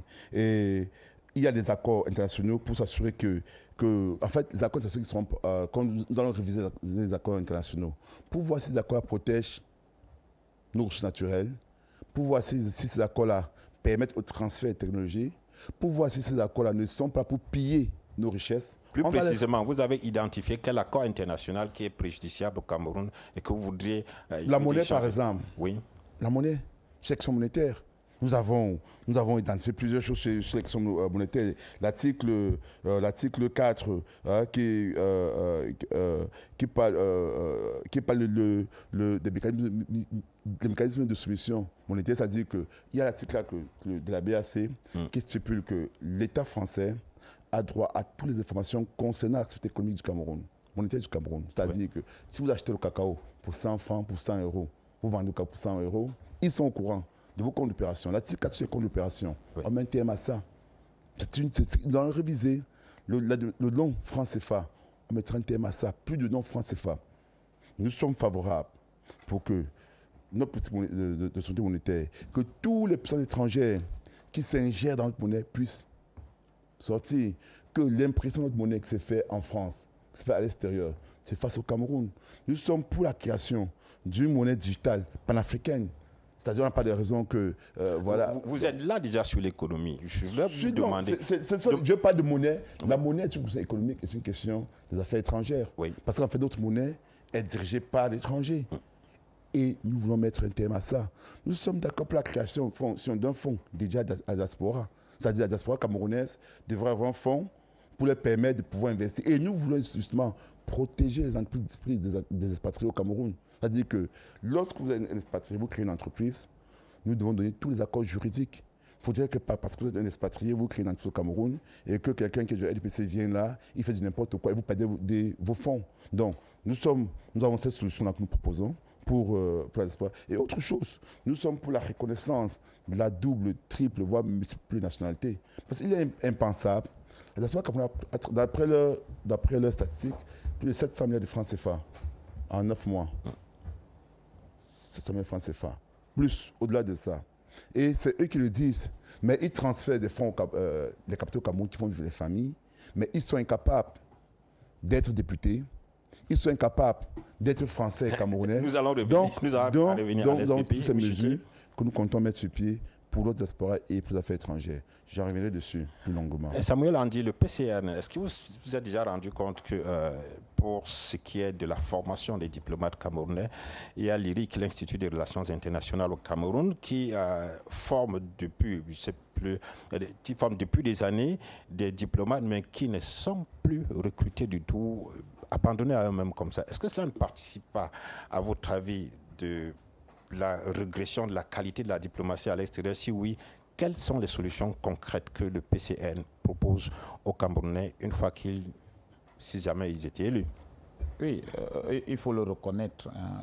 Nous avons un problème au Cameroun, c'est que d'ailleurs tout ce que l'État investit dans le cadre de la formation et la tenue de l'homme dont on a besoin pour le développement du Cameroun est en fait investi pour la perte. Parce que cette main-d'œuvre qu'on forme généralement, elle n'est pas utilisée pour atteindre les objectifs de développement. Vous avez pris le côté de la diplomatie, je vais vous parler de la même chose du côté de l'enseignement. L'école normale n'intègre plus, avec toutes les conséquences que cela... Les facultés de médecine. Voilà, c'est la pagaille. Donc, lorsque vous avez regardé ça, vous allez bien vous rendre compte qu'il y a beaucoup de choses qui peuvent être bonnes au niveau du Cameroun, comme l'IRIC d'ailleurs, qui accueille même des étrangers, des autres Africains pour la formation. Maître Tegem l'a dit tout à l'heure, nous accueillons des gens en formation, mais quand ils rentrent dans leur pays, ce qu'ils implémentent est tout simplement waouh. Ça veut dire que nous avons la possibilité d'avoir du bon. Je vous rappelle par exemple un élément qui est très important en termes d'illustration, c'est qu'au Cameroun, on a fait les états généraux de l'enseignement dans les années 90, de l'éducation, avec des réformes très importantes. C'est-à-dire que par une Assemblée nationale qui est composée en majorité, d'ailleurs par le RDPC, mais il n'y a jamais eu un décret d'application pour que cette loi d'orientation d'éducation puisse être implémentée. Pour dire que il a parlé par exemple du code électoral, nous avons des textes, nous avons des choses, mais qui effectivement, et les Camerounais doivent le savoir, sont bafoués parce qu'on a la force. D'ailleurs, son camarade du parti, le ministre de l'administration territoriale, l'a dit tout récemment qu'au Cameroun, il faudrait que les gens comprennent que c'est le seul pays au monde où la terre glisse en saison sèche. Cela doit tout vous dire. Ça veut dire qu'au Cameroun, c'est-à-dire que ce qui est normal n'existe pas. Ça veut dire que tout ce qu'on peut voir de normal dans les autres pays au Cameroun, lorsque vous arrivez au Cameroun, tenez-vous tranquille, que vous allez voir les choses, vous allez voir les gens marcher sur la tête. Parce que c'est un territoire particulier, en fait. Et lorsque je le dis, je vais essayer de reprendre Maître Tegem lorsqu'il parle des infrastructures, des entreprises canadiennes et autres qui sont arrivées, que c'est ça l'effort de la diplomatie. Maintenant, ils sont venus se faire du business. Ça veut dire que tous ces gens-là qui sont venus à la construction des infrastructures sportives, ce n'était pas une question de rayonnement de la diplomatie camerounaise. Ce sont des gens qui sont venus parce qu'il y avait du business à faire. Oui, ça c'est l'état des lieux. Maintenant, que propose le PCN? Je vais y arriver. Oui. Donc, il ne faudrait pas qu'on enfume les Camerounais. Parce qu'il y a tellement de choses. Je le reconnais d'être un très bon orateur. Lorsque vous l'entendez parler, vous pouvez penser que c'est tellement bon. Mais ce n'est pas vrai, c'est l'enfumage. le Cameroun a besoin des choses concrètes. Par exemple. Monsieur Alain Ngepi parlait par l'âme tout à l'heure de la diaspora. Vous savez, l'une des réformes que le PCRN engage, d'ailleurs qu'il a toujours parlé, c'est sur la diaspora. Pourquoi? Et lorsqu'on parle de la diplomatie de présence qui doit être réformée, c'est parce qu'effectivement, on a une diaspora qui a abandonné. Alors que cette diaspora peut être utilisée tellement pour le développement du pays. En 2022, le Cameroun a reçu près de 230 milliards de Camerounais de l'étranger. 230 milliards. En 2024, c'était 360 milliards. 700 milliards déjà. En termes d'aide, en termes d'apport de la diaspora. Et on vous dit que ces Camerounais-là qui envoient cette diaspora n'est même pas classé parmi les 10 meilleures diasporas qui contribuent dans leur pays. Ça veut dire qu'il y a un potentiel non utilisé de ce côté-là. Et comment les inciter, effectivement, à plus contribuer? C'est effectivement les amener à intégrer les politiques publiques au niveau de notre pays, premièrement, en révisant le code de la nationalité de 1960, effectivement, pour que les gens puissent, 1968, pour que les uns et les autres puissent avoir la pluridisciplinarité, la plurinationalité, qu'ils puissent être Camerounais, peu importe là où ils sont. Parce que certains, on les exploite. Vous avez vu des débats qui étaient autour, par exemple, de l'Africa Foot, avec Samuel Eto'o, sur la question. Des uns ont évoqué les questions qu'il était de nationalité espagnole et ainsi de suite. Alors que beaucoup parmi eux, ministres, directeurs généraux et autres, ont plusieurs passeports. Et cela ne dérange personne, ça ne se parle pas. Et des Camerounais qui viennent, par exemple, dans l'équipe nationale en tant que binationaux, on les appelle quand même pour venir jouer, pour faire gagner. Il s'est vanté tout à l'heure que le Cameroun a gagné plusieurs CAN, je ne sais pas comment, mais il n'arrive pas à comprendre qu'avec l'effort de la diaspora parmi ces joueurs, il est nécessaire quand même d'apporter une réponse à leur bien-être. En réalité, nous avons le devoir d'accompagner nos Camerounais, les Camerounais, nos concitoyens, nos compatriotes qui sont hors du pays. Nous avons ce devoir parce qu'ils sont abandonnés à eux-mêmes. Et la autre chose que nous proposons au niveau du cadre de la diplomatie, pour son rayonnement, on a dit tout à l'heure, il faudrait que, vous avez parlé de la formation, ils sont recrutés, ils sont formés, ils ne sont pas recrutés. Et quand ils sont même recrutés, ils sont recrutés en A1, la fonction publique. Et tout le monde au rabais, alors que ce sont des gars qui, pour la plupart, sortent avec des masters professionnels dans ce domaine-là. Il faut donc recruter ces gars en A2 en valorisant leur statut. Il faut, parce que cela incite également les uns et les autres à donner de leur meilleur.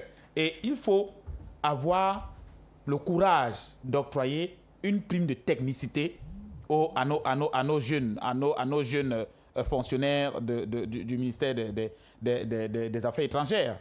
Il faut avoir ce courage pour qu'en réalité, lorsque quelqu'un a la responsabilité, la représentativité, qu'il le fasse avec efficacité parce qu'il sait que derrière, il y a une prime qui est mise. Et il faut également comprendre que dans notre représentation au niveau international, il y a une situation géographique qui fait à ce que les mêmes besoins ne sont pas... On n'a pas les mêmes besoins partout, en fait. C'est pour ça qu'on compte arrimer, n'est-ce pas, l'indice du taux extérieur. Pour que celui qui est, par exemple, dans une zone plus exigeante en termes du matériel, des besoins financiers, qu'il puisse avoir effectivement ce qu'il lui faut pour tenir. Ne pas généraliser la prise en charge des missions consulaires et diplomatiques. Et il faut arriver au niveau du principe de rotation. On ne peut pas avoir pour fonction l'ambassadeur. On ne peut pas avoir pour fonction consul. Donc on doit être capable de faire des rotations pour que tout le monde, au moins pendant une certaine période, puisse avoir accès à la représentativité extérieure et qu'il puisse effectivement donner de son meilleur pour rapporter au Cameroun. Il faut la restructuration. La restructuration de notre représentativité demande à ce que nous ayons, n'est-ce pas, par exemple, je vais prendre un cas simple, l'Afrique australe. Nous avons le Haut Commissariat en Afrique du Sud, n'est-ce pas, et qui a la charge d'une dizaine de nations. Or, des Camerounais de plus en plus sont en Afrique australe. la Namibie, l'Angola, le Zimbabwe, ils y sont pleins. Or, il faut donc revoir cette cartographie et être capable d'apporter des services diplomatiques et consulaires proches de ces Camerounais. Ça veut dire que multiplier donc des représentations. Et s'il faut multiplier des représentations, il y a ces cas en Afrique, il y a ces cas en Amérique latine. Nous avons l'ambassade du Cameroun au Brésil qui couvre, d'ailleurs vous savez que le Brésil c'est un sous-continent, et qui doit couvrir non seulement le Brésil, mais également les pays comme l'Argentine, Bolivie et autres, alors que c'est énorme. Et des Camerounais aujourd'hui, il y a d'abord un véritable problème, c'est que l'État du Cameroun n'a pas une véritable main mise sur l'information, sur la représentation géographique des Camerounais à l'étranger. Vous savez, on a aujourd'hui dans la plupart des pays, d'ailleurs même qui sont autour de nous, ont des ministères des Affaires étrangères et des ressortissants à l'étranger. Alors que nous avons un ministère des Relations extérieures. Cela doit tout vous montrer qu'il y a un véritable problème dans la prise en charge et de la considération de ce que nous avons comme diaspora. Et lorsque nous l'avons dit, nous devons avoir le courage également de comprendre que notre diplomatie aujourd'hui ne parle plus au monde. On vous a, dans le reportage, Jean-Paul Chouniat vous l'a montré, qu'on a eu successivement 2 secrétaires généraux de l'Organisation de l'Unité africaine, et aujourd'hui c'est impossible. Les Camerounais ne séduisent plus au niveau des organisations internationales pour les confier des postes de responsabilité. Hilarion Eton récemment a été président du Parlement africain au niveau de l'Union africaine. Ce sont des cas rares, comme on vous a parlé de l'ex-premier ministre Philemon Yang au pêcheur à l'Assemblée nationale. Ce sont des cas rares, mais les Camerounais ne séduisent plus. On sait très bien générale de l'ONU. On sait très bien ce qui s'est passé dans les années 60, 70 et même encore au niveau des années 80. Aujourd'hui, même 90, on sait très bien que le tribunal d'Arusha, sur le cas du Rwanda, était majoritairement porté par les Camerounais. Mais aujourd'hui, les Camerounais ne se séduisent plus pour la gestion d'un certain nombre de choses parce qu'il y a l'absence de leadership. Et ce leadership, selon le statut du décret de 1975, modifié en 1977, c'est le chef de l'État qui porte, qui implémente, qui booste d'ailleurs, qui oriente, qui fixe tout ce qui est au niveau de la diplomatie. Et son absence, contrairement à ce que M. Tegem disait tout à l'heure, que le chef de l'État est partout, il est absent. Prenez les 10 dernières années, essayez de ressortir les statistiques. Vous allez vous rendre compte que notre président a été massivement absent dans les rendez-vous internationaux. Ce qui ne sera pas le cas pour Cabral Libye quand il sera président de la République. C'est pour ça que nous disons que le leadership que notre candidat, le président Cabral Libye, au lendemain du 12 octobre, va impulser effectivement, c'est d'être présent dans ce management de notre diplomatie pour reconquérir effectivement le rayonnement que nous n'avions plus. Vous voyez aujourd'hui, lorsque vous avez un pays comme la Guinée équatoriale qui chasse, qui piétine les Camerounais, alors que nous avons la possibilité, par un claquement de doigts, d'imposer une certaine réciprocité au niveau de la Guinée pour un respect, parce qu'il faut le respect. Vous avez vu tout simplement, M. Tegem peut-être essaye de réagir, mais vous avez vu récemment lorsqu'un chauffeur de semi-remorque a été tué en République centrafricaine, les syndicats ont bloqué l'accès, la frontière, disant que les camions ne traversent plus. On appelle ça la réciprocité. Sauf que cette réciprocité n'avait pas été impulsée par l'État camerounais. Il a fallu que ce soit des hommes de la société civile qui disent plus jamais, ça ne peut pas arriver, pour qu'effectivement qu'il y ait des mesures qui soient prises par l'État centrafricain pour effectivement contribuer, n'est-ce pas, à la sécurisation de ces Camerounais qui entrent pour livrer des marchandises et ressortir. Donc il faudrait que l'on revienne sur le rayonnement effectivement, et ce rayonnement passe par le leadership qu'on impose aux autres, aux voisins. Nous avons du potentiel et nous devons être respectés. Merci Samuel Andy du PCRN. C'est un programme suffisamment fourni. Qu'en est-il pour le PURS, Dr Ekwala? Alors, je l'ai déjà dit ici, je l'ai dit tout à l'heure, nous souffrons en réalité sur le plan international d'une crise de leadership, d'une crise de présence effective. Les Camerounais à l'étranger ne sont pas suffisamment protégés. ils ne sont pas suffisamment accompagnés. C'est la triste réalité. Et ça, c'était l'état des lieux maintenant par rapport à cela. Alors, que propose le PURS concrètement pour résoudre d'abord ce problème, aller un peu plus l'avant et s'assurer que dorénavant le Cameroun, sur le plan international, soit plus considéré qu'il ne l'est actuellement, si jamais il y a quelque chose à améliorer dans ce sens-là, pour ce qui concerne le PURS, évidemment. C'est pourquoi Serge Espoir Matomba fait la promesse selon laquelle, dès qu'il est élu, il promet bien évidemment que chaque Camerounais, alors tout pays dans lequel on retrouvera un Camerounais, un seul Camerounais, alors il promet d'entreprendre tout ce qu'il faudra pour que nous ayons une représentation diplomatique à ce niveau qui veillera de façon effective et efficiente à la protection des droits de ce Camerounais partout où il pourrait se trouver. Ça, c'est la première mesure. L'autre mesure, c'est désormais l'inaliénation ou l'inaliénabilité de la nationalité.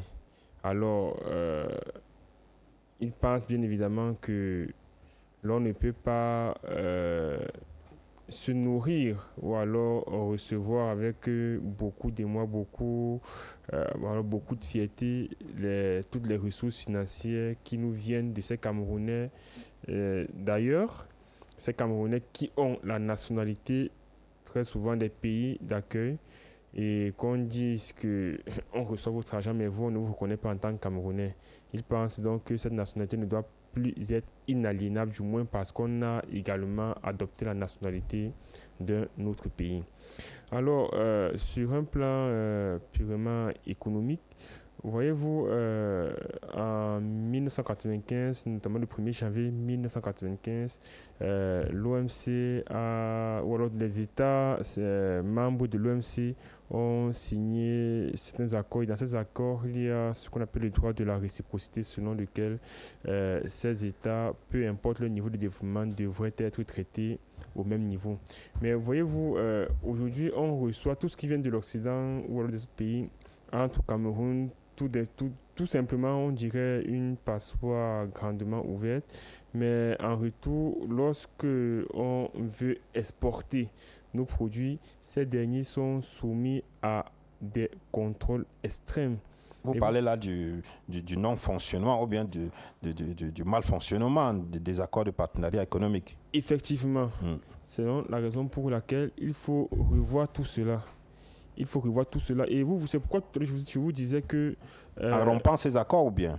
Non, pas forcément en les rompant, mais en les négociant. Véritablement. En les négociant. Et si on se rend compte bien évidemment que les négociations ne permettent pas de prendre en compte nos propres intérêts, alors là, naturellement, nous allons les rompre.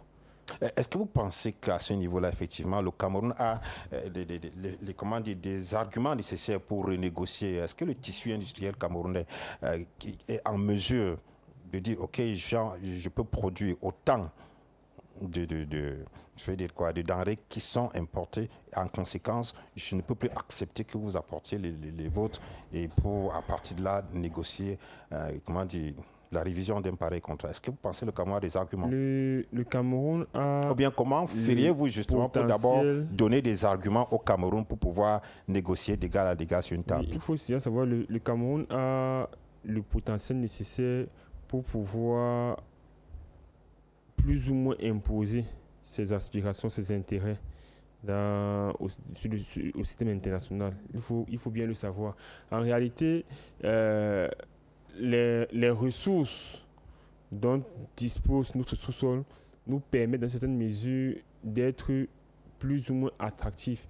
Et en réalité, ce que nous déplorons, c'est que cette attractivité, au lieu de servir nos intérêts, c'est plutôt celle des autres. Et par exemple, dans le cadre de la monnaie telle qu'il soulevait tout à l'heure, nous avons une monnaie qui permet tout simplement de drainer nos ressources vers l'extérieur. Cette monnaie, en réalité, ne répond pas à nos aspirations. Elle ne nous permet pas d'impulser notre économie. Elle ne nous permet pas de nous développer véritablement. Et c'est pourquoi Serge Espoir Matomba, dès qu'il est élu, naturellement, nous allons entreprendre de très nombreuses réformes, des réformes sur le plan industriel, des réformes sur le plan économique. Voyez-vous, écoutez, la route aujourd'hui, le bitume, à quel niveau est-ce qu'il se trouve? Vous voyez, la route est en train de se détériorer. Elle se détériore jour après jour. Mais pourquoi nous avons un bitume qui nous vient de l'extérieur? Mais ce bitume, en réalité, il est originaire du Cameroun, dans la mesure où nous avons du pétrole. Mais ce pétrole, comment est-ce que nous l'utilisons? Nous le vendons à vil prix. Et ce bitume qu'on nous revend, en réalité, c'est juste un déchet de la distillation de ce pétrole. Il est en réalité ici question désormais de penser d'abord à nous, de penser d'abord au Cameroun. Vous restez la logique dans votre vision de la souveraineté du pays. Effectivement. Nous restons dans la logique de la souveraineté. Et je vais vous dire, sur le plan international, en réalité, ce qui compte, c'est la puissance. Tous ces États, dans leurs accords, cherchent à dominer, cherchent à exprimer leur puissance.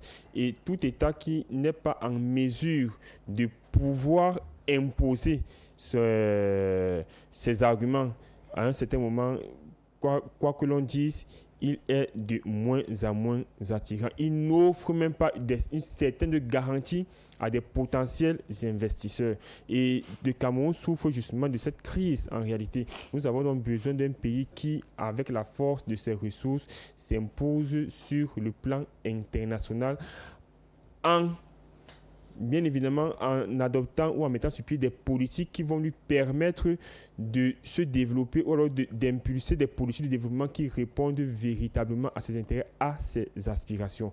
Les aspirations du Cameroun ne peuvent point être comparables ou égales à celles de la France ou autres pays. Et on ne peut donc pas sur ce fait définir des politiques de développement en s'appuyant ou alors sur des modèles qui nous viennent par exemple du FMI.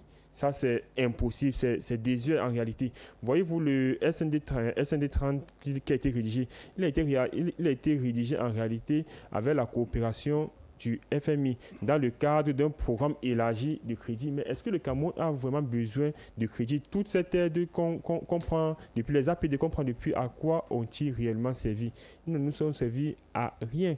Et il faut donc penser autrement. Il faut redéfinir notre politique économique, notre politique de développement en s'appuyant sur nos propres ressources, en s'appuyant sur nos propres thèmes et non sur ce qui nous est imposé de l'extérieur. Merci, Dr. Ekwala. Maître Teguin, vous parlez tantôt de la diplomatie sportive. Il y a des stars du football camerounais qui représentent encore des icônes à l'extérieur, on les cite en exemple et tout. Mais il n'en reste pas moins qu'il y a l'image du Cameroun qui continue d'être ternie. Constamment, on voit quand le président de la République, votre candidat, est à l'extérieur, on voit des Camerounais de la diaspora qui se mobilisent pour plus ou moins attaquer ou bien manifester devant son hôtel, demandant de rentrer chez lui. C'est quand même une tâche qui reste sur le plan international, sur l'image du Cameroun. Est-ce que vous avez l'impression que ce n'est pas le signe d'une frustration des Camerounais qui sont à l'extérieur? Et si oui, qu'est-ce que vous prévoyez dans les années qui viennent, si vous restez au pouvoir, faire pour améliorer la situation de ces Camerounais à l'extérieur, du moins atténuer autant que faire ces petites frustrations qui conduisent à ces manifestations préjudiciables pour l'image du Cameroun? Nous regrettons déjà les attitudes de ces Camerounais parce que ça relève de l'irresponsabilité simplement.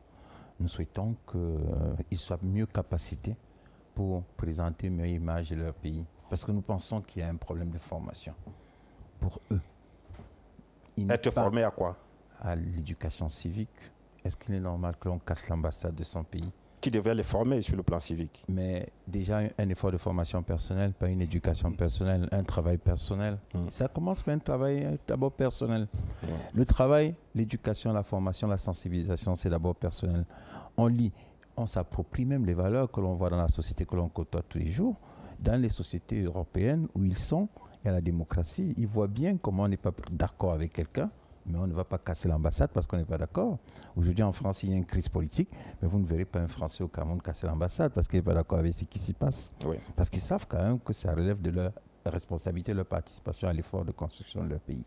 C'est quelque chose ça commence d'abord par eux-mêmes, par leur éducation. Et puis, je voudrais dire une chose sur la diaspora, parce que j'ai entendu tout à l'heure un représentant du PCN, j'entends tout. Je voudrais quand même faire observer ici que le président de la République a promis 2 choses à la diaspora, le droit de vote et la nationalité. Le droit de vote, ils l'ont eu. La nationalité, les travaux sont en cours. Au grand dialogue, d'ailleurs, ça a été évoqué. Oui, ça demande un travail, peut-être, sans doute, un travail beaucoup plus approfondi. C'est un décret qu'il faut signer. Non, voilà, vous prenez ça comme ça, justement. Ce n'est pas juste un décret. Puisque c'est un décret ou bien une ordonnance qui leur a Non, c'est la loi. enlevé. C'est le code de la nationalité. Oui. La loi 68.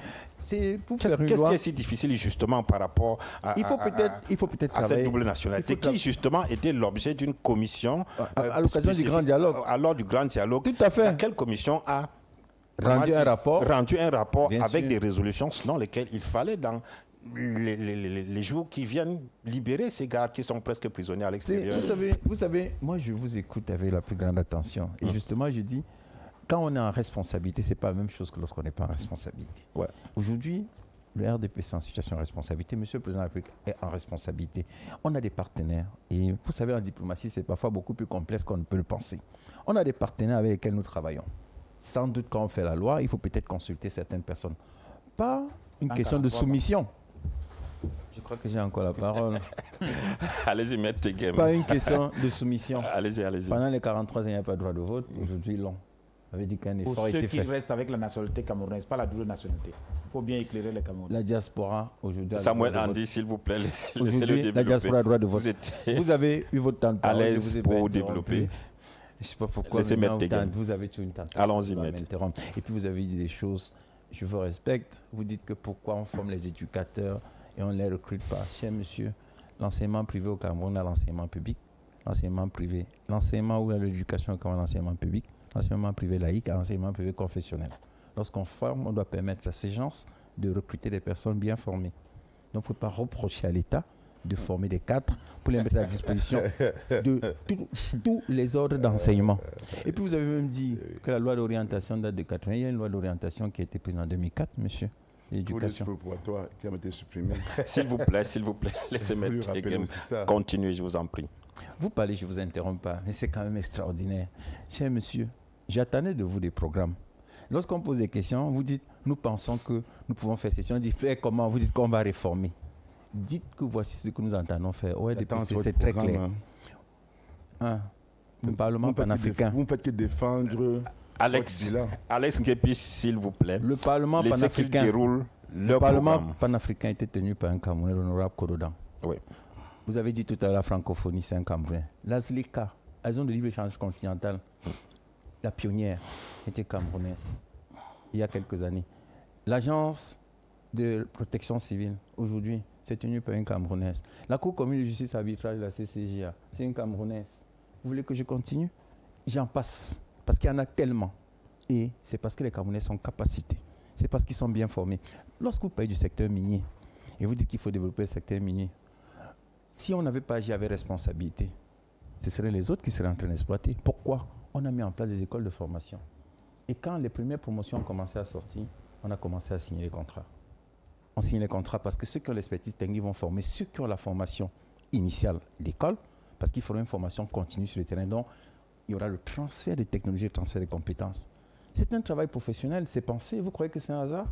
Est-ce que vous êtes prêt à le faire? Est-ce que vous savez même de quoi il est question? Parce que quand je vous entends parler, vous dites que les gens sont venus au Cameroun, c'est parce qu'ils venaient faire du business. Cher monsieur, si vous ne créez pas dans votre pays des conditions d'attractivité, aucun investisseur étranger ne vient. L'attractivité comment?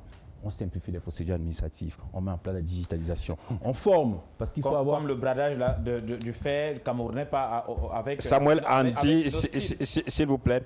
Maître Tegem. Samuel, s'il vous plaît. Maître Tegem, je me permets de vous relancer.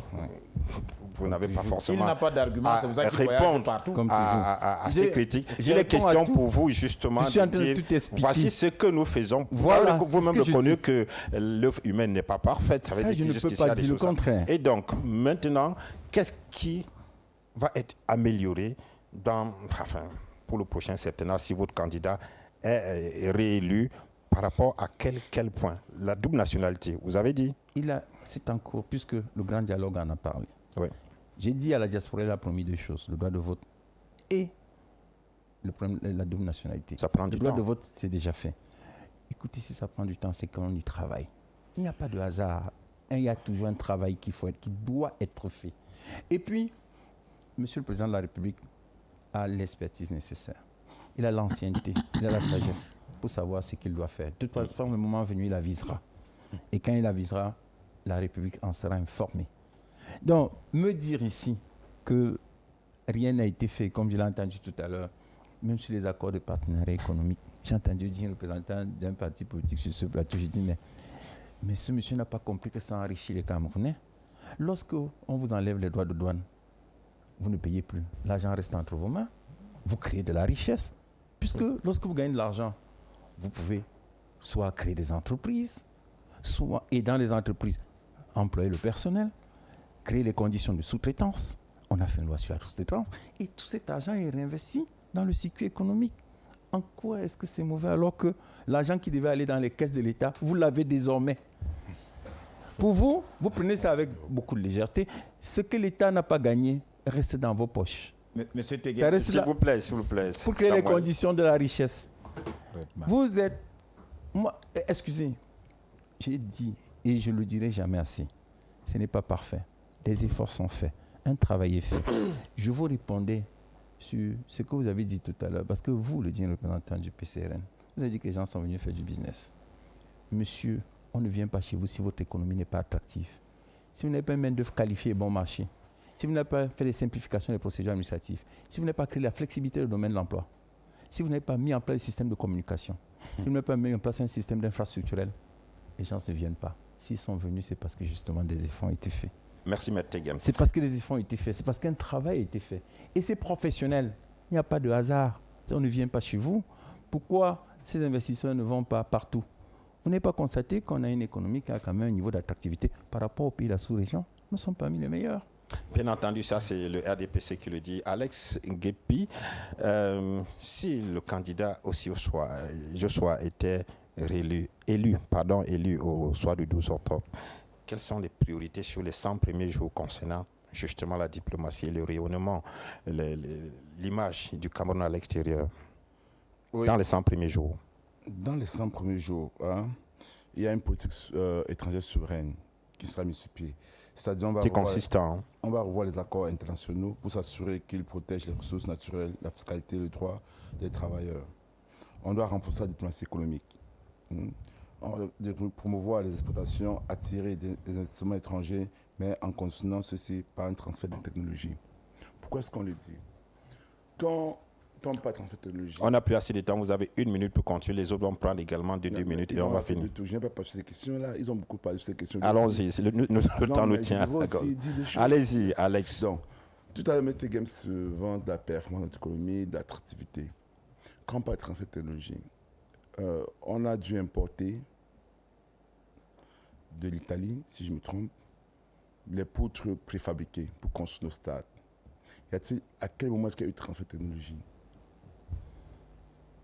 À quel moment? Il y avait urgence, Alex. Quelle urgence? J'ai vite fait les stades. Ils n'ont même pas livré les stades à temps, parce qu'ils ne sont pas livrés.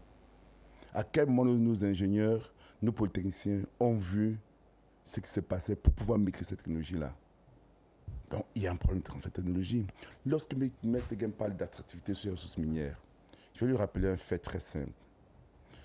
Le chairman Joshua aussi a dernièrement, devant le ministre Botazé à l'Assemblée nationale, dit qu'il y avait, dans les rapports fournis par le ministère des Finances à l'Assemblée nationale, qu'il y avait 5 kilos d'or exportés vers les Émirats arabes unis. Mais dans le document qu'on a reçu des Émiratiens, il y avait 6 tonnes d'or importées du Cameroun, qui nous explique, parce qu'ils disent qu'on ne doit pas brader les ressources naturelles. Qu'est-ce que cela c'est? Et Moutazé l'a reconnu. Qu'est-ce que cela c'est? Lorsque vous dites avoir exporté 5 kilos d'or et que ceux qui ont acheté votre or disent que non, ils ont acheté 6 tonnes d'or, 700 milliards de francs CFA de gabégie perdus. Et ils sont toujours en fonction. Personne n'a été interpellé. Merci donc, Alex. C'est-à-dire que dans les 100 premiers jours après l'élection, vous allez déjà procéder à la révision du code minier pour la protection des ressources naturelles. Oui. On peut retenir ça comme ça. Oui. Alors, le temps nous tient la gorge, malheureusement. Samuel Andy, dans les 100 premiers jours, parmi les réformes que vous avez évoquées tout à l'heure, où sont les priorités? Dans les 100 premiers jours, il faudrait que les Camerounais comprennent que nous allons utiliser un management, c'est-à-dire que avec un speed, on ne doit pas prendre 7 ans pour préparer un décret sur la binationalité ou la multinationalité, comme le RDPC l'a fait, du grand dialogue en 2019 jusqu'à ces élections. On vous dit qu'il y a un décret qui est en préparation pendant 6 ans. Et on cherche. Dites ce que vous allez faire. Oui, on cherche 7 autres années pour avoir atteint 50 ans au pouvoir, pour que pendant ces 50 ans, qu'on soit toujours en train de penser à donner les révision du code de la nationalité dans les 100 premiers jours. C'est noté. Dans les 100 premiers jours, rapidement, Samuel, oui. Il y a, au-delà de la révision du code, la transformation des ambassades en postes de rayonnement de la diaspora. Et il faut surtout le recouvrement des fonds au niveau de Glencore. Vous connaissez ce scandale-là qui nous donne l'opportunité aujourd'hui d'avoir plus de 11 000 milliards de francs CFA à recouvrir, et dont les acteurs actuels n'ont pas envie de foutre leur nez dedans parce qu'ils sont à l'origine de tout ce scandale. Donc il faudrait, les 100 premiers jours, le PCRN, le candidat du PCRN, va recouvrir les 11 700 milliards de francs CFA. Les 11 000 milliards que Glencore doit reverser au Cameroun pour tout ce qu'ils ont fait comme fraude avec leurs complices camerounais. Merci. Docteur Ikwala, le PURS, qu'est-ce qu'il doit faire dans les 100 premiers jours? En 30 secondes. Oui, l'une des premières réformes que nous prendrons, ce sera la réécriture de la Constitution. Par la suite, nous allons engager de nombreuses réformes. Quel est le lien avec le rayonnement international du Cameroun? En réalité, il faut se dire que notre Constitution est juste une copie pâle d'une autre Constitution. Et il est question ici d'écrire une Constitution qui répond justement... Donc pour le PUR, c'est la révision de la Constitution. Pour y mettre quoi exactement? Économique et monétaire. Et ensuite, nous allons apporter de nombreuses réformes sur le plan industriel. Il n'est plus question que notre pétrole soit vendu de façon aussi brute qu'il est, mais nous allons le raffiner et utiliser les sous-produits pour la construction de nos pays. Merci. Maître Tegem, un dernier mot? Le président de la République, dans son discours de Marois aujourd'hui, a dit des efforts ont été faits, des efforts ont été entrepris. Nous devons les poursuivre. Ceux qui n'ont pas été encore implémentés, nous pensons à le faire dans les prochaines années. Donc, dès que vous aurez mis ce bulletin blanc dans l'une, vous aurez voté pour l'homme de la poursuite des efforts, l'homme de la gestion du Cameroun avec responsabilité, avec expérience, sagesse. Merci, Maître Tegem, on a compris. Il faut mettre le bulletin blanc dans l'urne, selon vous. Et vous, ce sera le bulletin, Alex? Le bulletin rose. Votez, je choisis le bulletin rose, il faut sauver le Cameroun. Et pour la vague orange, le Cameroun a été vendu. Samuel? Pour la vague orange, c'est le bulletin orange. Cabral Libi, pour la rupture, parce qu'on ne peut pas accorder 50 ans de pouvoir à un individu, il n'est pas un roi. Et le plus, debout pour une souveraineté totale, ce sera le bulletin rouge. Votez Serge Espoir Matomba, votez la souveraineté. Et c'est sur ce que nous mettons un terme à cette édition de Tribune présidentielle. Merci à vous qui étiez là sur le plateau avec nous. Merci à vous les téléspectateurs, les auditeurs de la radio également. Rendez-vous demain 19h30 pour notre édition de Tribune présidentielle. Bonne soirée.